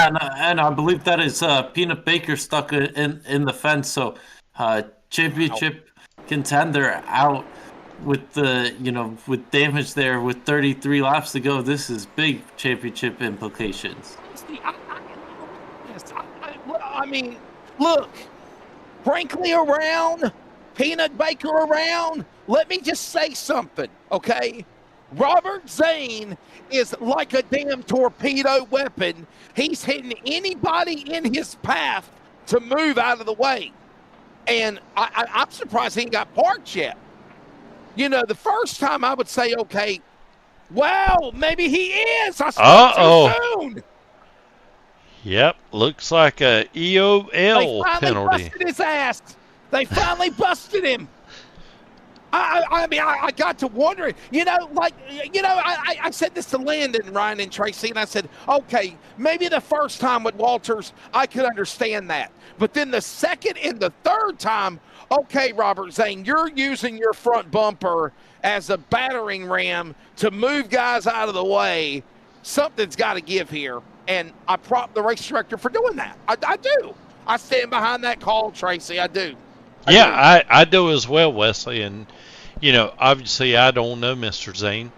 I'm assuming this is out of character for him because, if he were, say, just a new driver, just showed up, you don't have any experience with how he races or whatnot, when you start seeing those type of activities, you just more or less just boot them right out of the server. So I'm assuming this just first one. I'll give him the first one. That's but right. The second yes. and third time yes. you're bumping people out of the way, you're taking advantage of the situation. You got to get put to the that's rear. right. Yeah. Ryan, do you agree? Blue line soft wash caution done. Back to the Sierra and restart zone. Lucky Ducks Motorsports green flag waves. But do you agree with 30 to go? Yeah, it's the right call. And, we've seen Robert Zane in this series before. He has an average result. As we got trouble in turn 1. Boy. And I wonder if Stoltz and Zane and Peanut Baker, they retaliated and went after him again. I don't know what happened under caution. Here we go again. Another look at a restart. No, it ain't Robert's fault that time. He just was the ass into the field and got hit. It seems like Peanut Baker and Aaron Stoltz just got loose on the inside and spun up the track and caught a few cars. Just karma. We just call that karma, right, Tracy? What goes around comes back around. Yeah. It looks like Stoltz and 16, a Speedy Bird. Yeah, Speedy Bird and Stoltz and then Baker and then Zane. Look at this again. And it might have just been. Look at Stoltz. Ethan Johnson got hit by Speedy Bird. Look at this. I don't think somebody went on a restart. Stoltz changed lanes. Look, Stoltz changed lanes there at the last minute. Bam. And Ryan, I think Adam Baker Peanut might be okay. He might not be that badly damaged. I don't think he got hit. So, welcome to the fireworks show. It's about to get cray-cray here at the Big M.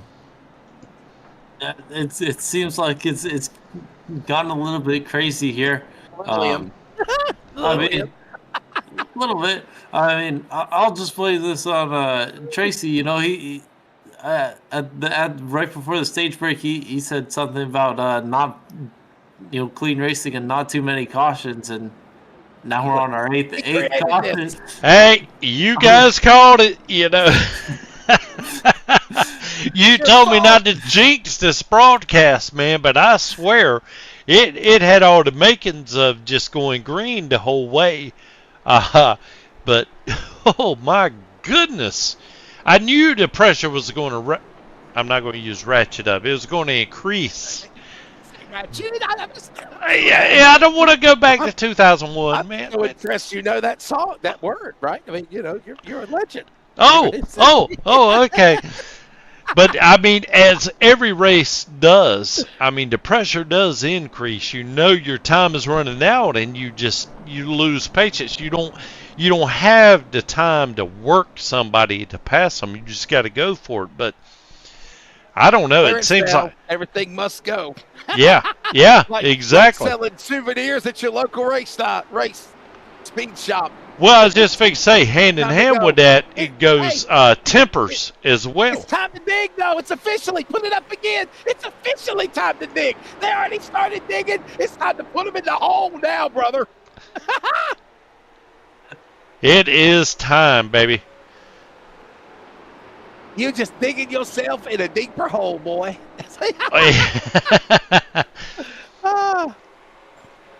Oh, boy.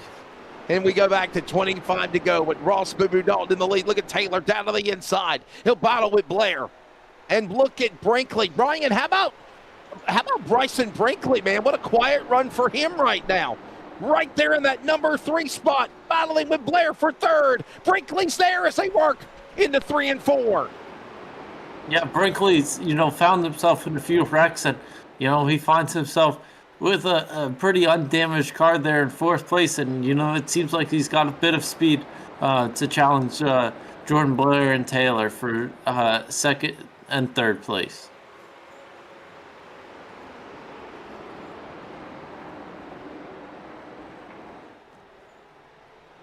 Look at Taylor bouncing off the wall. Man, I got to give props to Taylor, right? I mean, he had some bad luck at the start, but as it counts the most with closing in on 20 to go now, he has really put himself up in the front. And not spoke too soon. He got pushed out of the side. Oh, he got sent to the outhouse from the penthouse. And Taylor is now working back to 4th. He was in 2nd.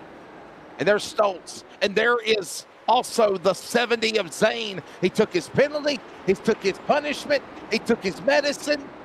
Hopefully he learned from it. Tracy, he's back up to 4th in the 70 on the lead lap. Well, you can tell he's learned a little something. I'm not exactly sure what was said, but instead of just plowing through everybody, he's kind of, more or less trying to set them up for a pass and trying to get a good finish as he can here. But, man, what did I tell you about Boo Boo? Earlier on, these cars were going by him in the first stage, let's call it, and he got back to about 3rd or 4th position. And, man, he is flat laying it down right now. And I'm not exactly sure what's going on with Zane and Stoltz here. I didn't know if there was going to be some more retaliation going on. And remember, and how about this? And what did I say? 3 words. 4 words. We said this last week, and I'll say it again. A driver never forget. It don't matter whether it's real racing, virtual racing, do unto others as they do unto you, but when they do you wrong, you do them wrong back. It's the Medea method, right? And you gotta wonder if Stokes remembers with 15 to go, Ryan, what the 70 of Zane did to him. And they always say get him back when it means the most, right? I'm not just going to get you back to get you back. I'm going to pay you back when it's the most important thing to you. Well, Zane's up to 3rd now in contention to win. Stoltz is right there. Is he getting deja vu? Yeah, I mean, I feel like all racing drivers have got the longest memories when it comes to when they're getting wrecked. So that's definitely both on both of their minds of, trying to keep it clean. And as we look here at the lead, Dalton's cleared himself and, he's almost 1 second down in the lead with 13 laps to go, and Blair is trying to catch him. And, it seems like it's going to be a championship win for Dalton with 12 laps to go. Tracy, am I right? Coming up to 10 to go. Oh, and by the way, can we say something else? Sure. An hour and 20 minutes, and these guys are running 10 to go coming up here. I mean, I got to say, mad props to them, right? Give them a round of applause. Give them a round of applause. Closing in on 10 to go here, and the finish of this race, 200 laps in an hour and 20 minutes. I'm pretty damn happy with these guys, Tracy. I really am. Yeah, I really thought I jinxed them there for a little bit there. Went through a spell where, we couldn't make 5 or 10 laps. Oh, my God. I'm just going to be quiet. I'm just going to be quiet. Out of the way, crash. Look, you and Ryan, take it on. I'm not going to say anything else. What's that song? What's that Halloween? I put a spell on you because you're mine. Eat your heart out, Fats Domino.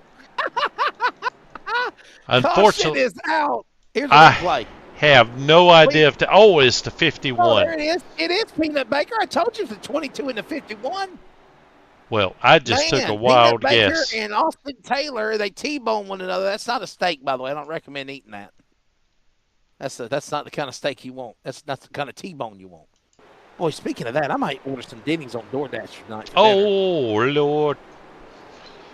Don't do that to me, Wesley. Oh, man, and that was just such a light little tap. The sausage and bacon done wore off, man. I ate nothing all day today. I need to get me a damn, what do they call this? It's almost midnight. I'm going to get me a midnight snack. Yeah, absolutely, man. Well, let me know how that Arby's, what is that, the Arby's steak and cheese, I think, Angus? Denny's. No, not Arby's, Denny's, man. Denny's. No, I've been curious about trying the Arby's. I've seen their commercials about some sort of new Angus steak and cheese sandwich or something. Oh, yeah, that's Arby's. Yeah, have you tried it, Ryan? We have the meats. Yeah, but I don't want Arby's. I want Denny's. I want Denny's too. Oh, man, well, you got to go with the Grand Slam then, man. Come on, dude. If you're going to do that, you're going to do the DoorDash, you just got to go with the Grand Slam. Ryan, we need to let Tracy announce in Wake County. He just say Denny's Grand Slam caution, right? I mean, we always say that shit. We say that every time the caution comes out, it's a Denny's Grand Slam caution. So, yes, we love our Denny's. Me and Ryan were actually going to go get Denny's Friday night. We looked at our clock and said, son of a biscuit, it's too late. Too late. You go home and go to bed. I'm going to go home and go to bed. So, yeah. Oh, yeah. Well, I can't wait to county line where I'm able to announce the 50-50 winner, and especially the one with, the wristband? Or a commentator? What did he do? He left? Do what? Landon Brown, where did he go? He left. I don't know. I don't know. Yeah. I don't know what happened. I don't know. What happened, Landon? Look, man, you got to get your chops in here, dude. He was crickets. It's about to become a roar. Back underway. Oh, boy, this is it, man. This is it. This could be the finish. Remember, there is a chance at overtime. Right there. There's Dalton. Dalton trying to win the battle and the war like we saw many do at Wake County on Friday night. But look at now Blair powering on the outside. The show, look out, Brinkley's around. Brinkley, Johnson, Mullins got in by Taylor. And we got a multi-car crash off 4. Caution is out. 5 laps to go. This might have just sealed the deal to have us go to overtime here unless we can get restarted. Here's your replay, Ryan. Look at this, buddy. They're getting aggressive. Oh, it's the 5. Yeah, Michael Steele. Michael Steele. Yep. Yeah, it definitely seemed like Michael Steele got into the back of Brinkleton to start off that whole wreck. I'm going to rewind it here, guys. I mean, am I wrong? It just looks like such a little tap here. I mean, yeah, he got into him, but look, it wasn't like he drove through him, I didn't think.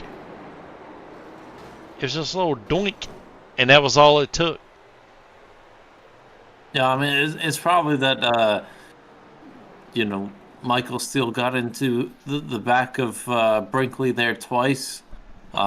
Once entering the corner and then sort of in the middle of 3 and 4, So he might have gotten Brinkley a little bit loose, and that last light tap is the one that probably sent him around and was too much for Bryson to handle. Yeah, that's a good point, Brian, because you can never tell about the guy in front. You know, when you doink him, as I called it, he may be on the throttle at the same time as the contact occurs. And so those rear tires are already at about their maximum, and all it would take is for you to blow on them, and you know the rear end of the car could come around. But here we go, 3 laps to go. Not done yet. I think we're still in the same scheduled distance, ladies and gentlemen. This is lap 198 of 200. There's still a chance at overtime. This is going to be 2 to go right here. Regular scheduled distance. Another caution, and we do go to overtime play. Zane on the back there. Dalton on the bottom. He's got Blair up top. And there's Stoltz, and there's Zane. Another Lucky Ducks Motorsports green flag as Zane's crossed over in front of Taylor. Almost stacked everybody behind them. And here comes now, coming to the line, Tiltify, white flag, last lap of the season, a race, a championship on the line. Blair up on the high side, door banging with Dalton. Dalton stays locked to the bottom. They are stride for stride, coming off of turn 4. Stokes to the inside, crashing behind them. Dalton's going to win the race and the championship in the RDR at Martinsville. Ross Dalton, it wasn't easy, but he wins the battle and the war for the Ross Dalton Racing Driver Development Late Model Tour in the Commonwealth Championship 200 finale, Ryan. Yeah, great job by the Ross Dalton. You know, he saved his tires early in the race, and, you know, he saved his car and was ready and prepared for the last little bit of the race, and, you know, he came out on top as a champion. Well, I tell you what, Tracy, it wasn't easy. You saw a lot of heavy hitters gunning for him, but he held his own. And when he did, you can say now, this guy, 3rd win of the season, I believe, and he is the champion. Yeah, I tell you what, I couldn't be more impressed with the way he ran those final laps. You know, somebody on the door, somebody right on your bumper. He just didn't get rattled the whole race. You know, what can you say? I mean, they were leaning on him, pushing on him, and that sort of thing, and it was almost as if, you know, I don't know. I don't really know what the radio, I mean, he might have been cussing everybody out on the radio as far as I know, but from his actions, it just looked like he was cool as a cucumber to me. It really did. It really did. I mean, totally professional. Again for the man out of Liberty, North Carolina, Ross Boo Boo Dalton, the 50-star. He is the winner and the champion.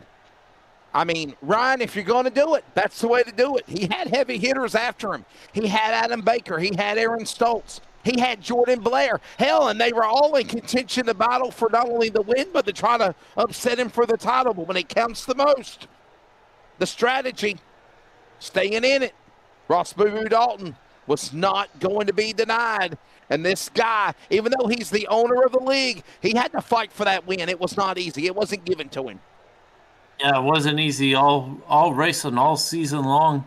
You know, we had people winning tons of races all year long, and, you know, Ross did all he needed to do, and he is a very well-deserving champion.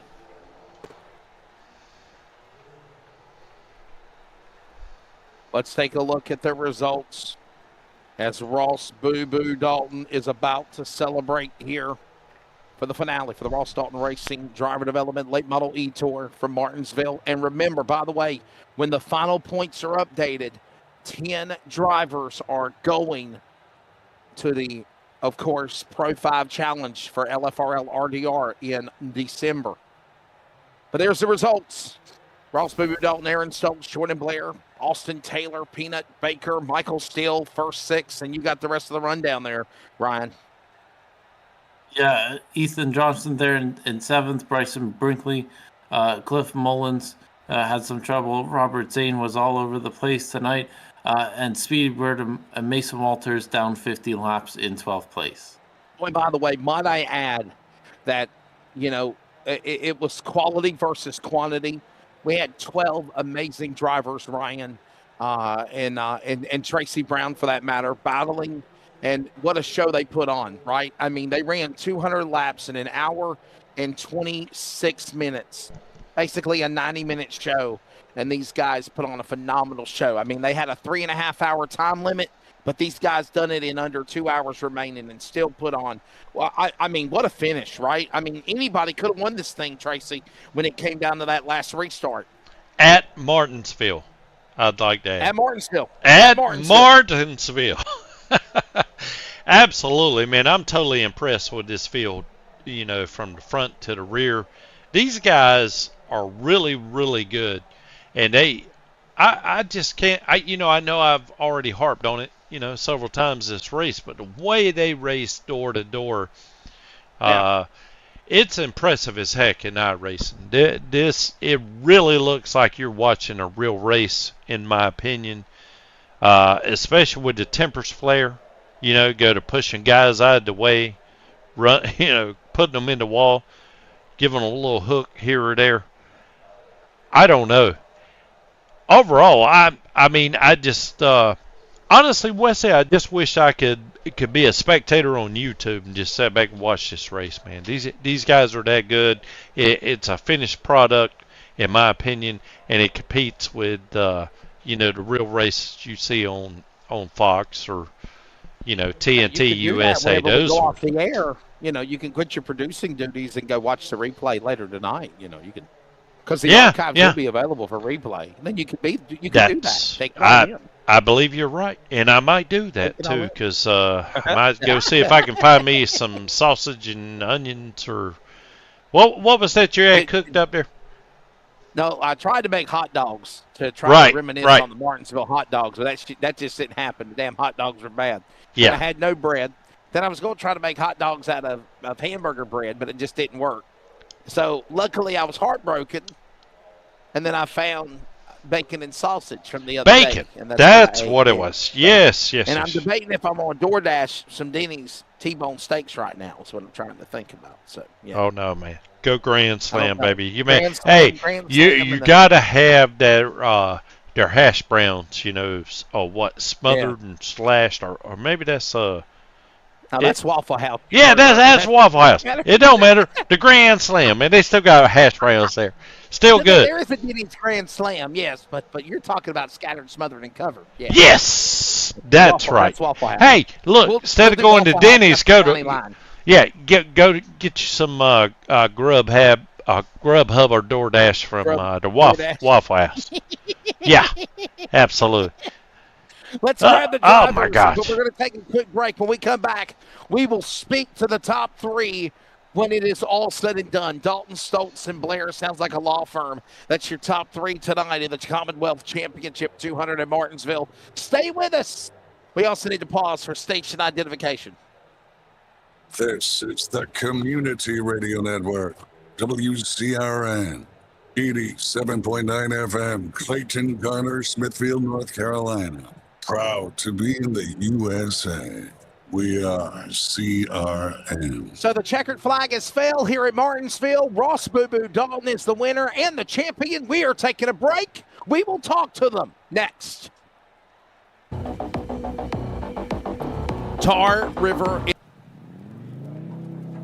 Eastern Technical Design Incorporated provides design and drafting services for commercial, industrial, and residential construction. Services include architectural renderings, preliminary plan design, as well as final construction drawings.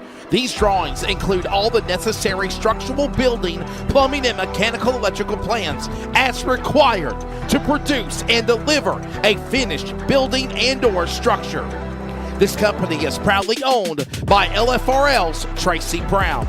Eastern Technical Design. Contact them today at 252-245-1599 or email them at easterntechnicaldesign@gmail.com. Commercial, industrial, and residential construction. Eastern Technical Design is the perfect plan for your building needs.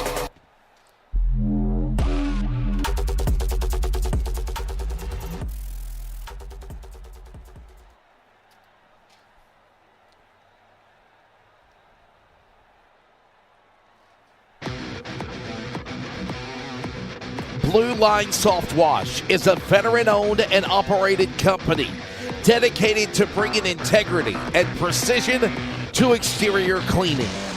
Founded by a retired law enforcement officer, and we proudly back the men in blue. Blue Line Soft Wash upholds the values of service, commitment, and attention to detail in every job. Trust Blue Line Soft Wash to protect and enhance your property with the same dedication they once gave to protecting our community. Protect and serve. Protect your car with Blue Line Soft Wash today.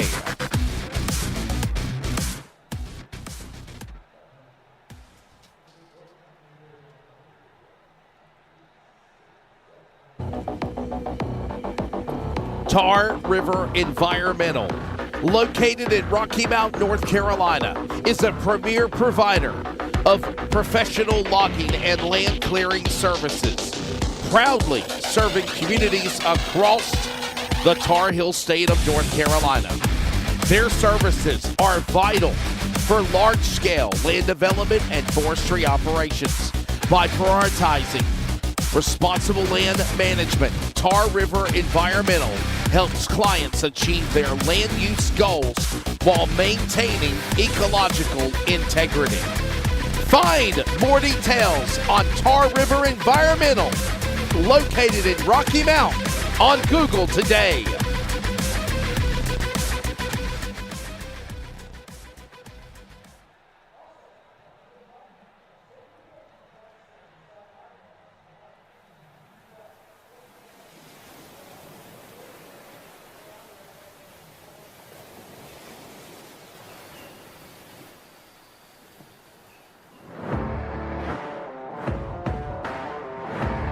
Would you like a sport of tea and some crumpets?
Welcome back to Martinsville, the championship, and the season has been decided for the Ross Dalton Racing Driver Development Late Model E-Tour. Welcome to our coverage on Leadfoot TV, LSRTV, your home for sim racing, and on the Community Radio Network. I'm Wesley Outland. We're joined by Ryan Tomford, Tracy Brown on production, hitting the buttons, as well as Landon Brown earlier. Then he left. I don't know. Maybe it's his bedtime. He had to go to school, I guess. I don't know. But listen, we're going to grab Ross Dalton twice. First off as the race winner, and then the champion when it's said and done. So, Ross, congratulations to you. Let's talk about the race. This was I got to give you guys mad props, man. Martinsville, 200 laps. That's 75 laps more than what you normally run. And you guys knocked it out of the park in 90 minutes. I mean, but to be the winner, third win of the season, and to win at Martinsville, what does that mean to you, sir? Oh, it's always one of my favorite places to come, and I'm super pumped up. Bring this league back and have 10 solid races with a solid group of guys, man. It was a blast, and it's always fun when you win. So gotta appreciate that, and thank all these guys that show up week in, week out. Slick for making sure that race control is taken care of. You guys for making sure that mom and pop can watch at home, and everybody that everybody that supports Ross Dalton Racing in the league and everything else and in real life. So, hopefully we can carry this momentum and put the real life race cars somewhere near this podium finish in real life. There you go. Ryan. Yeah, Ross, congrats on the win. We saw you saving a little bit earlier on in the race, and then you found yourself, dominating the second half of the race. It seemed like, what was the difference between the mindset of the first half of the race and the second half? Well, my dad said to finish first, you always first must finish. So we just I was getting pushed a little bit harder. I was leading right there and was getting pushed a little harder than I wanted to go. I knew Jordan and Aaron and all them was back there, biding their time, knowing that there was going to be a caution at some point in that first 100-lap stint, and I just wasn't comfortable running the pace that I was running, and I just pulled down and let him go, and then Jordan come by, and Jordan's pretty smart on conserving tires and stuff, so I once he got there, I let him go too, and right shortly after caution come out, we was probably 30, 40 laps in at the time, I think, and I was like, well, I think it's 60 laps. I got another set of tires in the pit, so I don't want to lose too much track position, but I don't want to get tore up either, so I didn't want to get back there with some of them reckless ones, but I was able to maintain spot and get back up there, and then me and Mason got into it a little bit and kind of upset everything there, knocked toe out, and it upset me just a little bit handling wise, and I couldn't roll the center with the 2 leaders there, and we just took our fast repair at the halfway break with our tires, and we rode right there and made up for it in the second half. Hold your thought. We're going to talk championship next, but there you go, ladies and gentlemen, from Liberty, North Carolina, Ross Boo Boo Dalton of the 50 Star. We'll talk to him in a moment about being the champion. For right now, let's go to second place and grab Aaron Stoltz. Aaron was one in the running to try to win the title and also to try to go for 4 wins in a row. Man, impressive. What's your take of obviously finishing in second and racing with Ross and just having a fun season this year with this program, Aaron? Yeah, we had fun this season. Started out rough, got good, and finished kind of rough. But no, I mean, thanks to Ross for having me. I got, Michael, he takes care of all my paints and stuff throughout the race season. So I always show up with different paints, just really just depends. And, thank y'all for being up in here. It's all about, like Ross said, not being back there with the crazies and just trying to keep your nose clean and watching out for wrecks and just silly stuff like that. Yeah, Aaron, I believe you finished second or third in this year's championship. Now you've got a decent little off season. I know there's a few events planned for this league, but you're gonna be in that fight for the 5 race series at the end of the year. How do you change your mindset to that 5 race series and hopefully getting a win in that series? Really, it's just hard.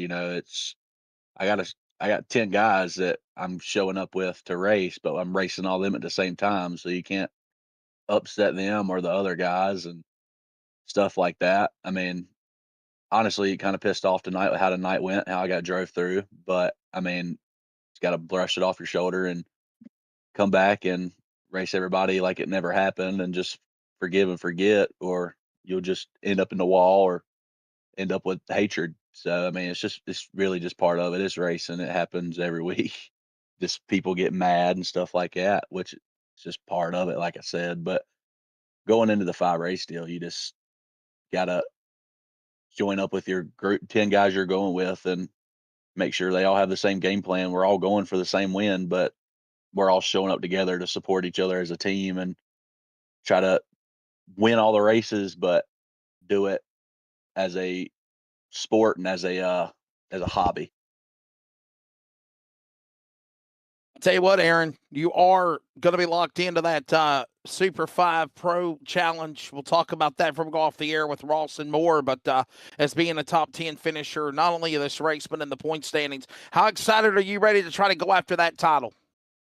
I'm excited. I really am. I think I was supposed to finish third in the points tonight. I don't know how that's going to go, but supposed to finish third. So I think we like you said, we did lock into that 5 race deal, which is really exciting, racing with another bunch of big names on iRacing and around the country, which is pretty cool to get a bunch of good guys together and show what each person can do on the game, but do it as two teams. You know what I mean? Like a red team, blue team. I don't know. I think it's going to be pretty cool. You just got to go in there and not wreck your own guys. It's going to be a big part of it. It'll be a fun one. Before we let you go, brother, please thank your sponsors, Aaron.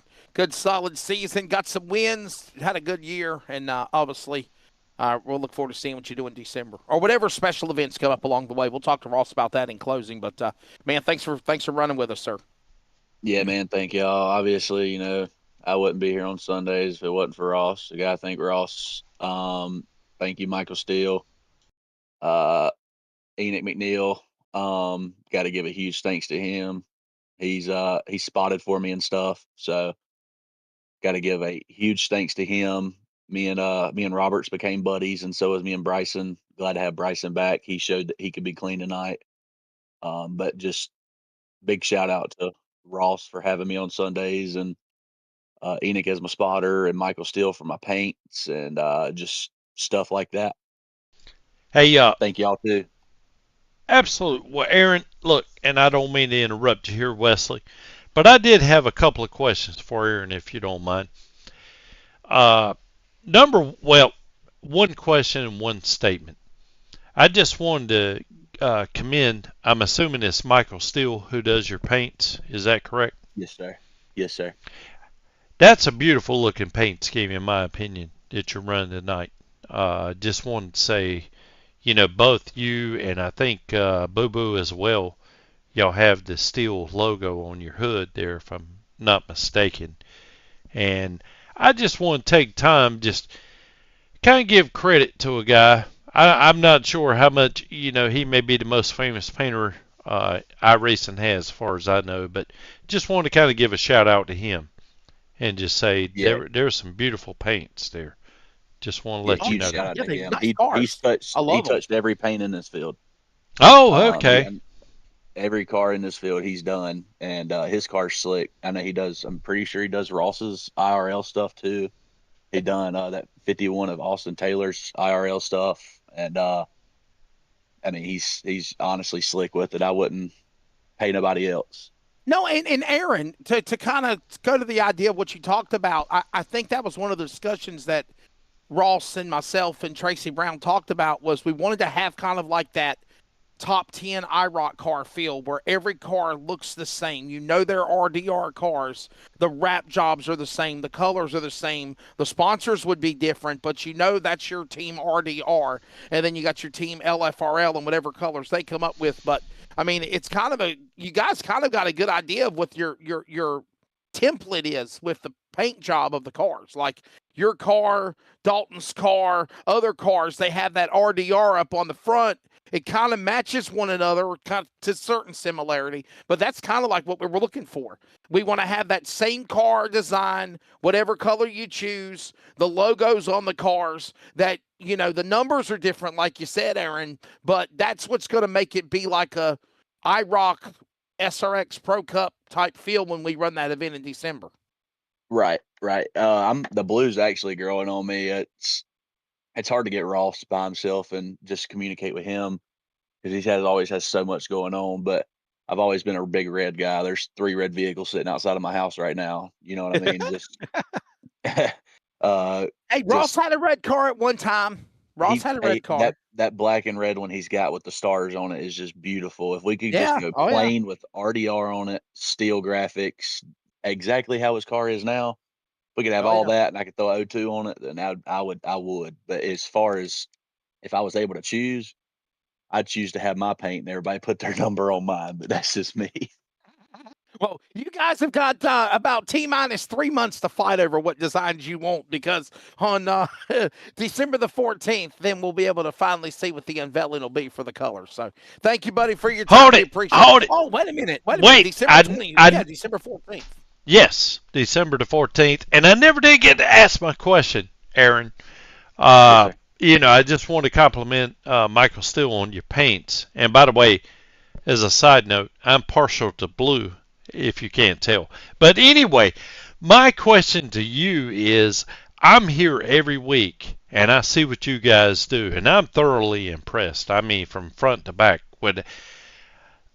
Honestly, I haven't seen a group of guys that can run this close together, side by side, literally swapping paint without wrecking one another, you know, just constantly. I mean, you guys just, I'm sure real life racing probably plays a part in this, I'm assuming.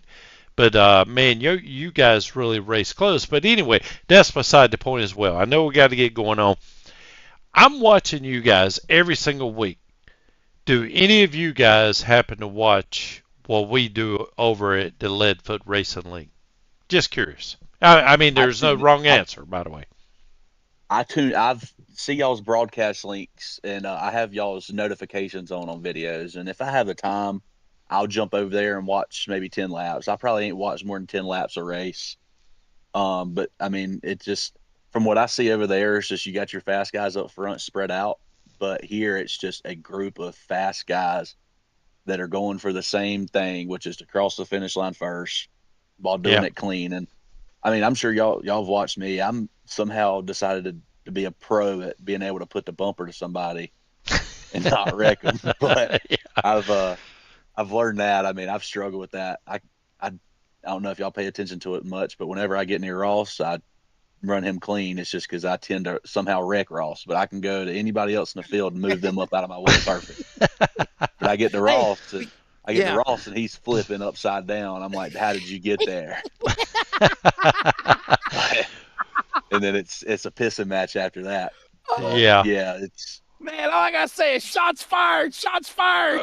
No shots fired. Shots fired towards me because shoot, I mean, I do, and he can, if he has, I don't know if he has his mic on, but he can tell you if I'm behind him and I touch him, I wreck him. Well, Aaron, I didn't want to. Laps, they were banging fenders and rubbing and sideways and everything else. So yeah, I mean, you know. Go ahead, Tracy. Yeah. It's okay. I didn't mean to drag this into a 30-minute interview, Aaron. Appreciate you taking the time, man. I mean, it was just a total question that I just happened to think of. I didn't know.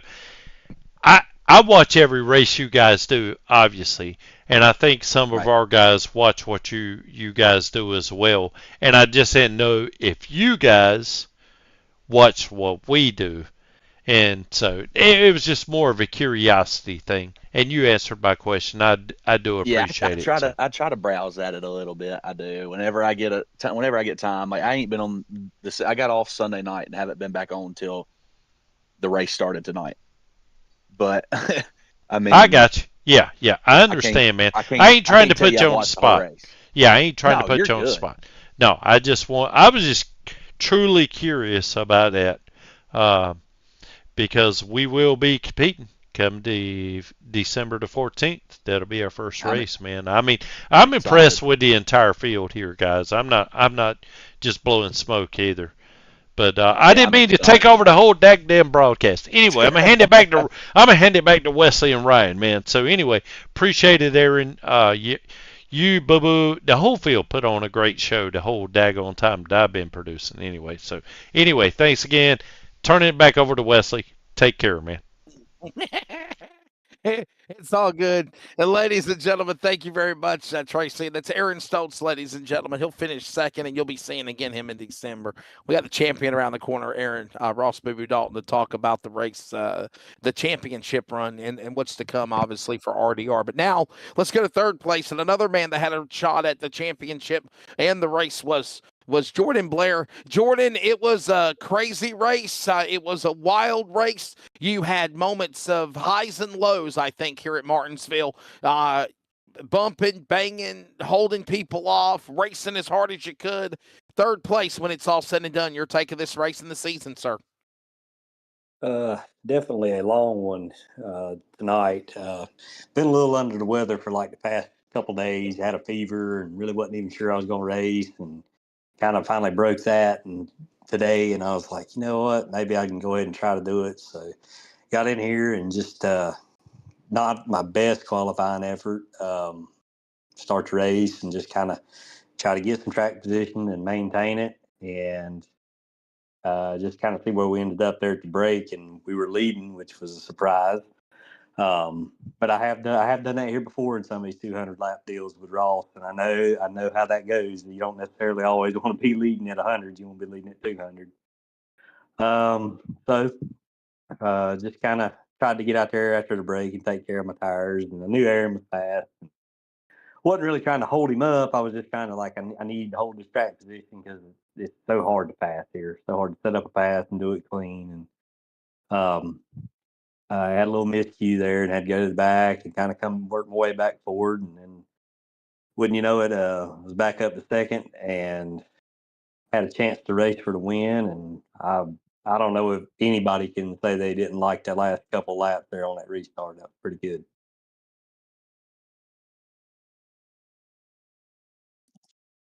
All right. Jordan, I believe you got one win under your belt this season. You know, you were fighting all race to, I believe, get your second win of the season.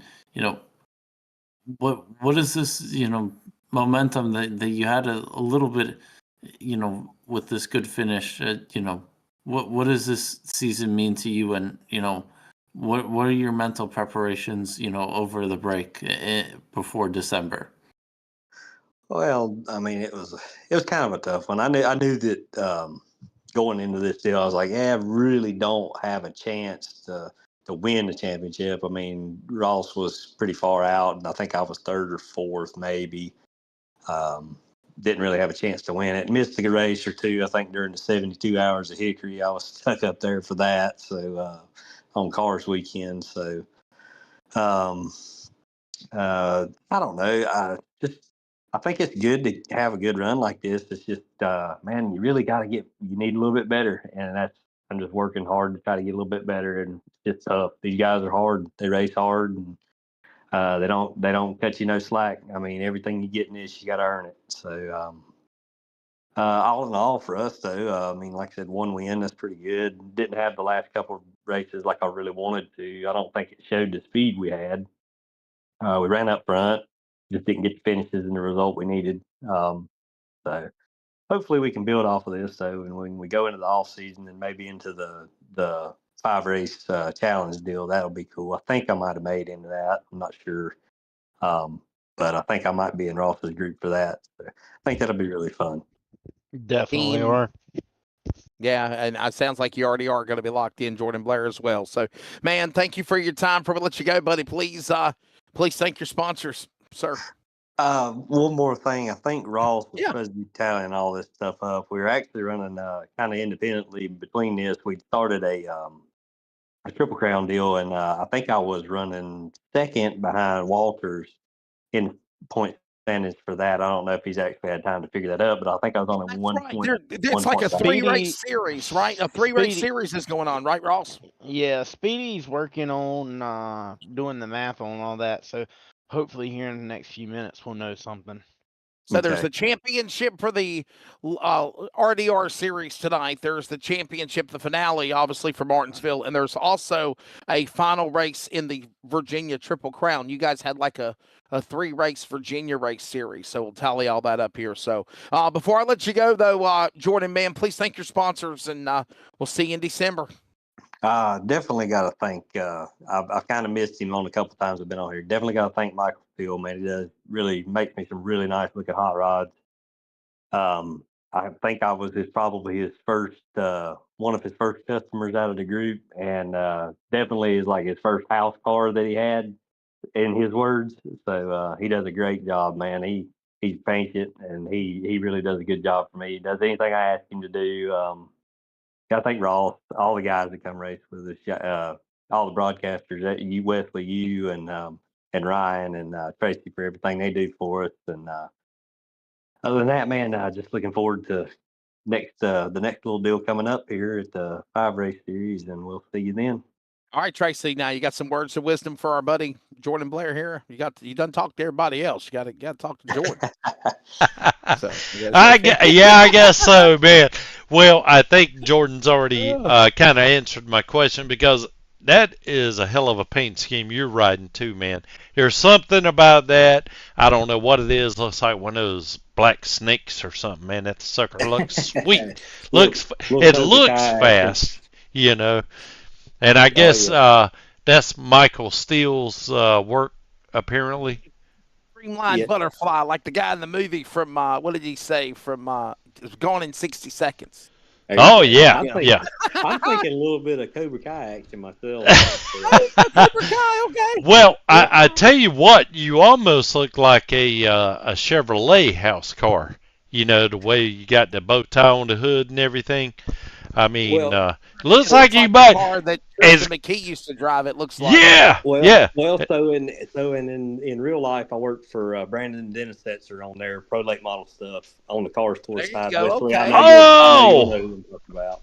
But Connor Zelich and William Sawalich drove those cars a time or two also. Yeah. Oh yeah, very good racers come out of out of our group, man. We try to do a good job with all those guys. Actually, still leading the Cars Tour points for this year, and working with Mason Walters too. He's up and coming driver for us, and give a shout out to those guys too, man, because they're kind of my real life deal that I go help all these guys. So it's there you go. It's kind of a Chevrolet. What is there? What is there? There's Sobo. You already ran Sobo, so there's one race left at it's the race at North Wilkesboro, October 18th, right? I think we got 2 left. We got Tri-County coming up in 2 weeks. All right. 2 weeks, and then we got Wilkesboro. Yeah. So there's the Cars Tour, and then it will be at Tri-County, and then there's the race at Hickory, I think is what the schedule is. So Tri-County, October the 4th, I think it is, on October 4th on the Saturday night. So. And then the finale at North Wilkesboro. There you go. Can't believe how fast friggin' years gone by. No doubt about it. Well, I know, man. We've raced, I think, 48 times this year. I think I looked at it the other day, and I'm like, man, it's gone by, but man, it's been a long one for us in real life. So. You know, Wilkesboro's running for the Cars Tour, the late models and pro late models at North Wilkesboro Caraway Speedway. I mean, I have to say this because I'm the play-by-play man of the race. The Caraway Crown is paying $10,000 to win for limited late models on October the 18th. I mean, I think I hope we have a limited late models from all over the country, the Southeast, come to that race. I mean, $10,000 to win is pretty damn impressive. So jump at it for sure. I think that will be a really cool race for the limited guys. Caraway's my home track. I live probably 30 minutes from there, so I think that'll be good for those guys. I'm glad to see it. Glad to see all the work Darren's doing with that place, man. I hope it does some good for them. The late model stock is completely different than a limited late model. So, guys, thank you very much. Let's go back now. That's Jordan Blair. Let's go back to the champion. It is the champion for the Ross Dalton Race Late Model Tour. We spoke to him on the winning side of things. Now he is the champion for the championship. Make some noise. Blow the horn. Congratulations, Ross. You are the Ross Dalton Racing Driver Development Late Model Champion. I mean, listen, but that is an honor, right? I mean, this wasn't easy. This was not easy. No. Your name might be on the title card, but it wasn't easy to win this thing. No.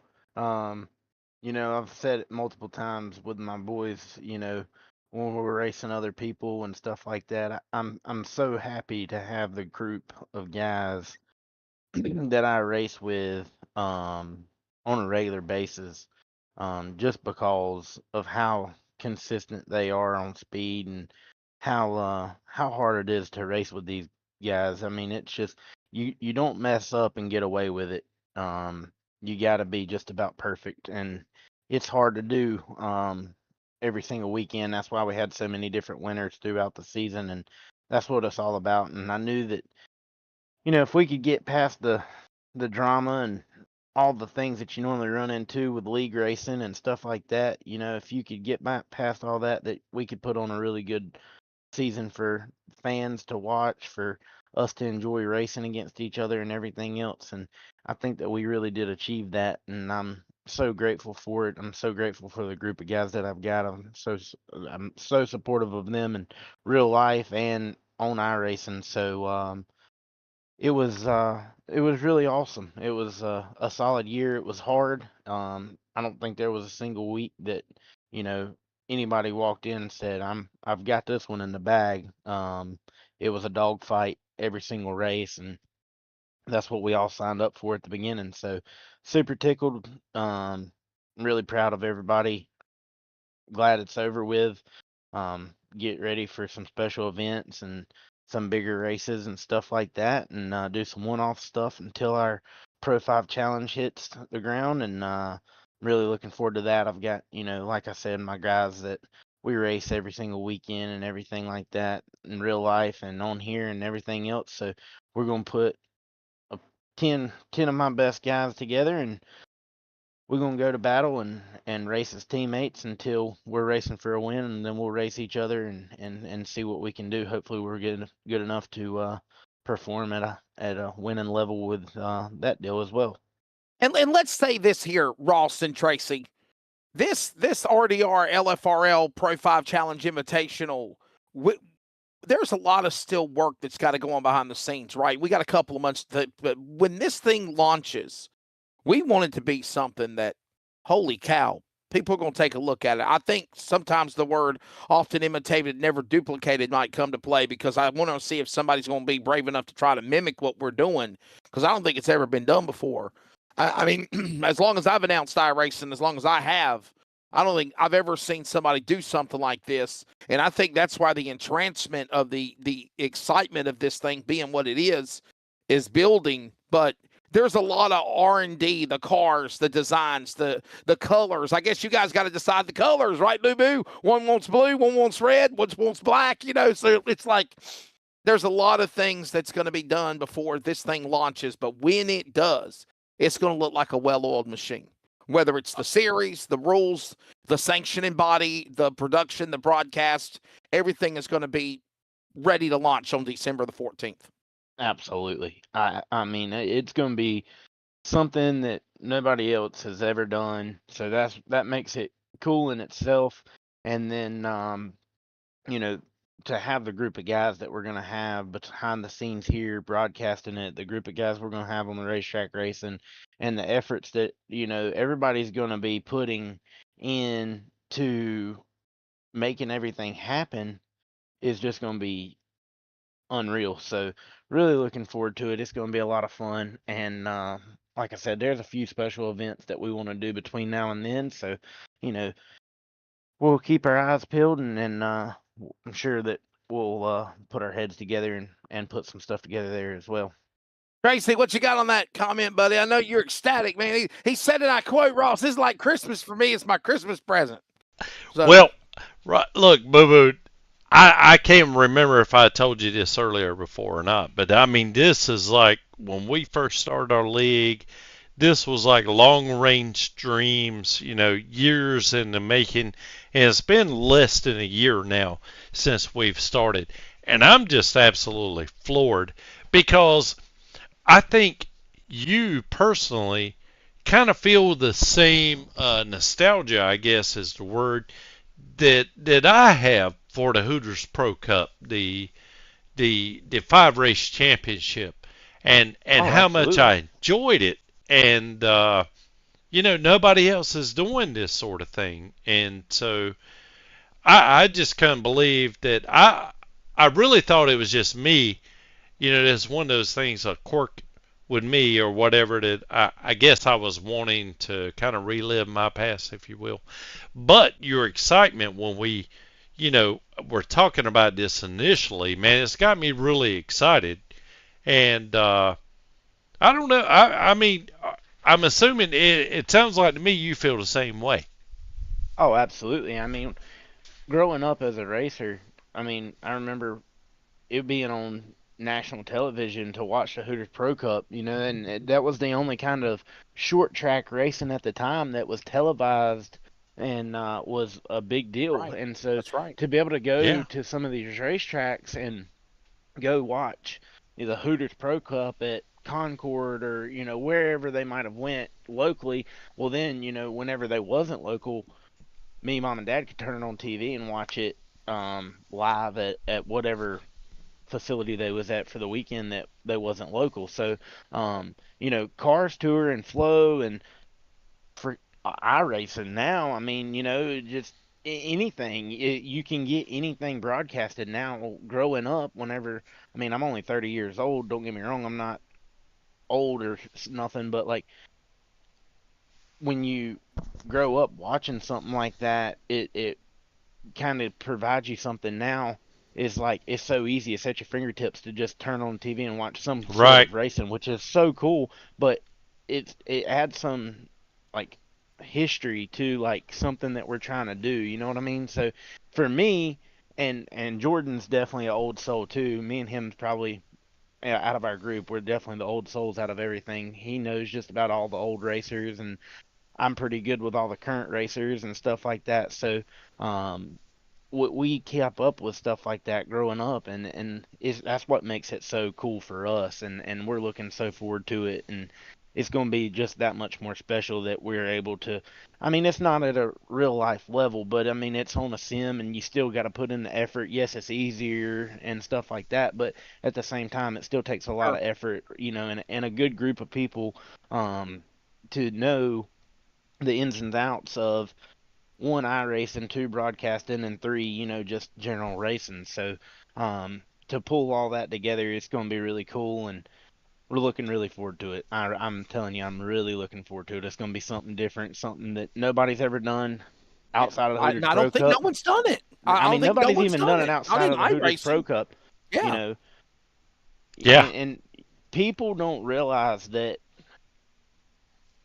a lot of people that's Cars Tour fans now, at this level of racing that we go do every single weekend, whether it's Jordan with a pro late model or, my friends and people that I work with, in the late model side, they don't realize that the Cars Tour was basically built off of what the Hooters Pro Cup used to You're be. exactly right.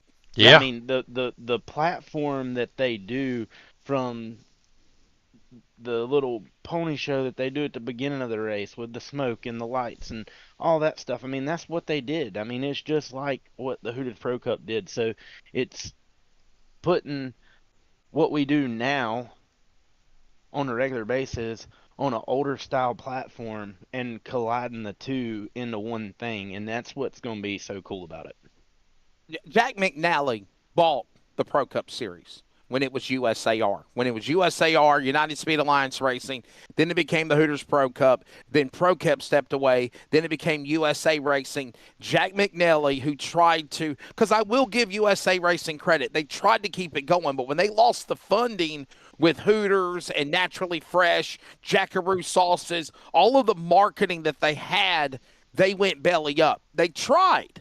We tried.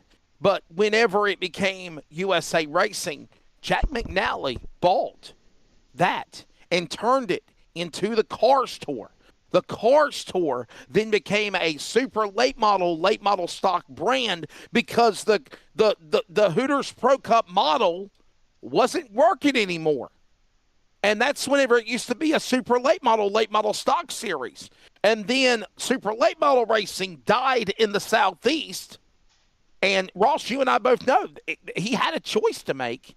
So he said, I'm going to do late model stock cars, and then I'm going to do pro late models. That's where it came from. Yep. That's where it's at. So I know a lot of people give praise to Junior and Harvick and Burton and Marks, but know the story. Know the history. Right. That's right. It came from Jack McNally. Jack McNally, man. And look, look, Wesley, I didn't mean to step on you, man. But I swear, the Jackaroo Naturally Fresh, Oh my God, man! It just brings back so many memories for me, man. I'm Right, here to tell you, right. those are just And not names you hear every single day, and I don't want to take away from the championship moment, obviously, but yes, there's definitely the absolutely. excitement building for this. But, Ross, back to the champions interview, and then Brian's going to ask a question. You winning the championship, what does it mean being the top dog, if you will, for RDR going into this Pro 5 challenge in December? What does that Oh, mean to you? it's everything. I mean, for one, it puts me at a position, where yes, I'm RDR, my group is RDR, the whole 9 yards, and that's my name and everything else. But it just basically I get to choose my 10 guys and get to choose them wisely and make sure that I've got a good group and carries momentum and a little confidence that I don't get on here and race as much as I used to ever since I started up Right. my business and so when we get on, like, we don't take it as serious as I once did, racing for teams and the whole 9 yards. So I used to do it so passionate that it was literally a second hobby for me, and now it's just to get on, hang out with my buddies and race hard with them. And so to be able to still do it and do it competitively against a good group of guys makes me feel good and have some confidence rolling over into something as big as that. Obviously we're going to go to work and do some testing, but at these tracks that we got to go to and work hard on making ourselves a little better at these places. But you know, it's definitely a big ball of momentum, and that's in racing. If you got momentum, you can move mountains. So Yeah. that's what it's all about. What you got for the champion, buddy? I know you got to get ready to go to bed. You got school in the morning, my friend. I mean, I think you answered all of my questions, but I just want to say congrats on winning the championship. Thank you, buddy. I appreciate it. Thank you for your hard work with Tracy and Wesley and making sure that everything goes smoothly and being here every Sunday. And look forward to doing some special events and getting ready for December. Speaking of special events, can you kind of give us an idea of what? Because I know, like I was telling people on LFRL this afternoon, this was the last race for the championship for RDR. We've got to keep up with all the point standings. But what are some specials that you might plan to do before the thing in December? What are you wanting to do? Well, we always try to hit all the big races. In real life, like, yes, we just ran this race, which But you want to do like a covered Martinsville event? that covered the Martinsville deal. So, the week after Martinsville, we normally do a Valley Star Credit Union 200, and we come back here and we mimic. We get to go to the racetrack, live it in real life time, Yes. and Yes. then we get to recreate it the weekend after and do a true, like, Valley Star Credit Union 300. We try to break it down, do the lap segments the same way. We do heat races, the whole 9 yards to There you set the go. field. So that's one that we're definitely going to hit and do here in the next 2 weeks. We'll have this weekend or next weekend off, and then we'll come back, obviously. So um, we'll do it, and then Thanksgiving Classic comes up November. We're definitely going to do a Thanksgiving Classic for some late models and some street stocks or something like that. Something we always mix it up. We don't ever run the same thing. We might do some mini stock racing, some late model racing, or whatever everybody decides on. Hey, We're and Ross, definitely going to I do know we that. don't have Florence, but we do got Myrtle Beach. What if we had like Yep. a And traditional Myrtle Beach 400 or something? we normally do that as well. We try to hit a Florence on the weekend of the 400. We try to hit a Myrtle Beach 400 up. So There you go. we're always putting stuff together and making stuff happen. And we lost a really, really, really, really close friend to each and every single person in the pits at Bowman Gray, and that's Robert Brewer. And Yes. when Yes. Yes.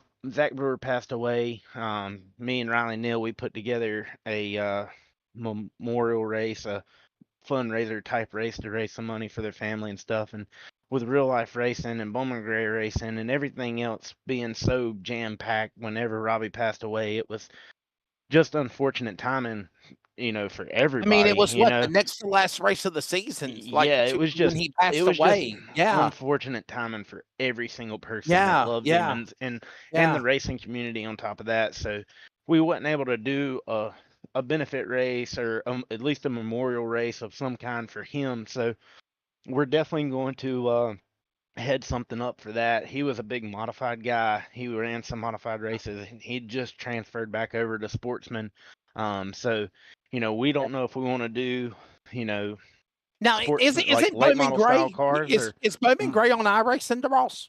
No, it's not, but we've got the LA Coliseum, Okay. which is a pretty awesome venue as well. So we can find something to kind of mimic it. We also can use the Legend Charlotte Oval. It works really good to kind of mimic Yes. Bowman Gray. Yeah. So Yeah.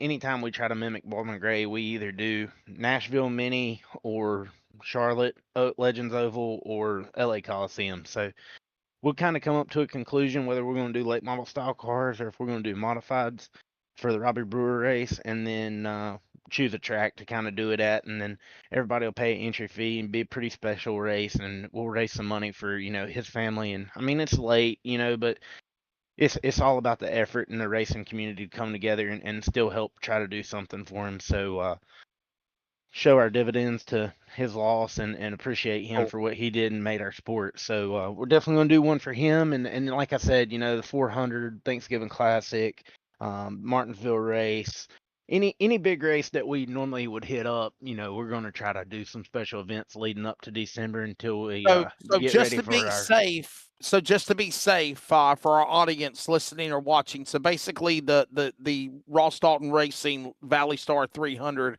will be on Sunday night, October the 5th. Just to have the dates correct. So put that in your calendar, October the 5th, and I would say probably about the same time, 10 p.m. Eastern, because we have LFRL as well. So, Ross, thank your sponsors, thank Logan, thank the family. I know they're all watching, and man, good luck at Martinsville. Congrats on this one, the championship, and look forward to seeing what goes down in December. I'm looking forward to the specials, but I can't wait to see what Team RDR does in December. Thank you so much. Thank you guys. Like I said, all of you guys for what y'all do. This group of guys that we've got that races for us and put on a great show each week. And all my sponsors, Michael Still, like y'all touched on, he does such a phenomenal job making these race cars look good. He did literally, like Aaron said, I think he did everybody in the field. So big thank you to him. Can't wait to see what his all-star car will look like for everybody's cars in December. Oh, it's gonna be sweet. We've kind of debated on whether we want to, stay traditional black and yellow, or if we wanted to venture away and do something different. So we've kind of talked about it. We've kicked it around, and we're gonna work on something. But got to thank all my RDR guys, each and every one of them that showed up each week and made this thing worth coming to. And Clark's Automotive for horsepower. J-Dot Monotech, Ruth Signs, Michael Still. I get on here with Michael and he designs everything. And when he designs it, he literally emails it straight to Ruth Signs. And they're out of Greensboro, and it's a big sign shop there in Greensboro. They do a lot of work for Volvo and stuff like that. And they print my decals for me. And since the time I was 3 years old in the first kid kart that I ever drove on dirt, I've never paid one cent for a graphic. So I'm so thankful for the two people that I have, Michael doing my artwork and Ruth Signs doing the graphics for me and in real life. So super thankful for them. Everybody that's got a hand in everything, I'm looking forward to Martinsville. Got 2 cars going, got Chuckwall in one, and the other one not allowed to say who's driving. It's kind of a surprise. So really looking forward to it, and can't wait. I'm really excited. Martinsville. Think it's gonna be a really good year. Martinsville is our Daytona 500 of late model racing. Right. So it's Martinsville week. You race all year and you focus on running good and building your program better and better and better. And each time you find something, you're like, does that work at Martinsville?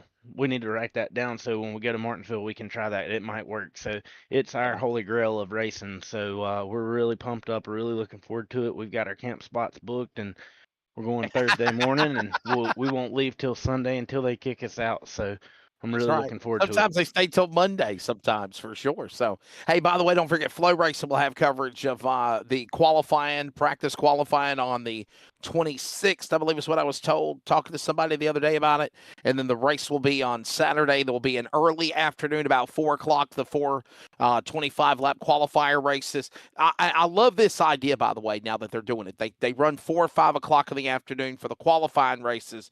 And then you come back and you run the 200 lapper at like 8 o'clock at night, 7:30, 8 o'clock at night. So that's the plan. And of course on Flow Racing and the voice of NASCAR, the Motor Racing Network. Steve Post was telling me that last Friday at Wake County as well. So, ladies and gentlemen, driver of the car, number 50 star from Liberty, North Carolina, Ross Boo Boo Dalton. He is the LFRL RDR Pro 5 Challenge Cup Invitational P1 man, no doubt, because obviously they will be the drivers to watch as being the champion for LFRL and RDR. RDR is already set. I know it is in mid-September. We will need to have a copy of the top 10 of the points. You heard Ross say the top 10 or who is committed, because, listen, we want 10 committed drivers that say, I can do all these 5 races, because here's the guarantee, Ryan, in closing. You're in all 5 of those races. You're qualifying. The way you make it in is based on what you do by performance. But you automatically know you have an invitational to be in all 5 of these races. So we need 10 committed for RDR, 10 committed for LFRL. Let's get to December. Let's open up Tracy Brown's big virtual Christmas present, and let's make it happen. Your final take tonight here at Martinsville, Ryan. Thanks, buddy. I mean, great racing tonight. Very deserving winner in Ross Dalton. And we had a 4-way battle all the way up to the flag to crown a champion. So it got close and tight to the end, and it was a great season. A lot of different winners, and I'm excited to call my first full season of Ross Dalton racing. It was a fun one indeed. Remember, looks like right now, the virtual RDR Valley Star 300 will be here October the 5th. Well, that will be pretty much what we got planned, and we'll work on the other dates with Ross and Tracy. Tracy, man, all right, first off, you got to go to the bathroom. Secondly, your final take of the RDR late model tour.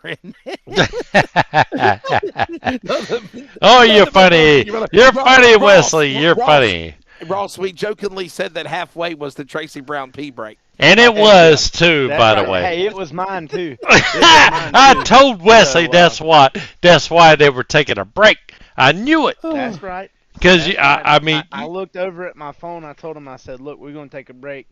We'll come back at 11, whatever time it was." And I said, "We're going to go pee, do whatever snack, you need to do. whatever. Get you a snack, get you a drink, whatever, and we'll be back here. We'll start rolling at this time." So it worked out good. It's pretty cool to do that every once in a while. But also, I do have Speedy Bird keeps up with our points and stuff like that. So Speedy just texted me the finishing results for the Virginia Triple Crown, which was South Boston, Langley, and now here. Yes. Jordan's not going to like to hear this, but you won the championship. I won the championship in the Virginia Triple Crown with a total of 2.7. Whoa! Jordan was second with a 3, and Mason Walters finished third with a 5.7. So that's it was me, Jordan, and Mason was the finishing order. Of you are the Martinsville winner, the Triple Crown winner, and the damn RDR late model champion. He goes 3 for 3. There you go. Anyways, well, thank you, boys. Appreciate it. And I'll let you guys close out, and I'll leave on a mic drop. There you go. Mic drop. That's it. Bam. Tracy, man, your final take, brother. I was going to say you got to go to the bathroom, but no, listen, nothing but no. We have fun. We enjoy it. That's right, man. Yeah, this time of night, my bladder's done shut down for the night, man. So we're good. Yes, sir, man. I tell you, I just, I don't know. Like I said, I'm not a very excitable person, but I don't know if what little bit I've expressed is kind of expressed the excitement that I've got for this Super 5 race. And, you know, I'm going to be honest with you, man. Wesley, it probably wouldn't be as exciting, but man, these guys here are good in Ross Dalton's league, man.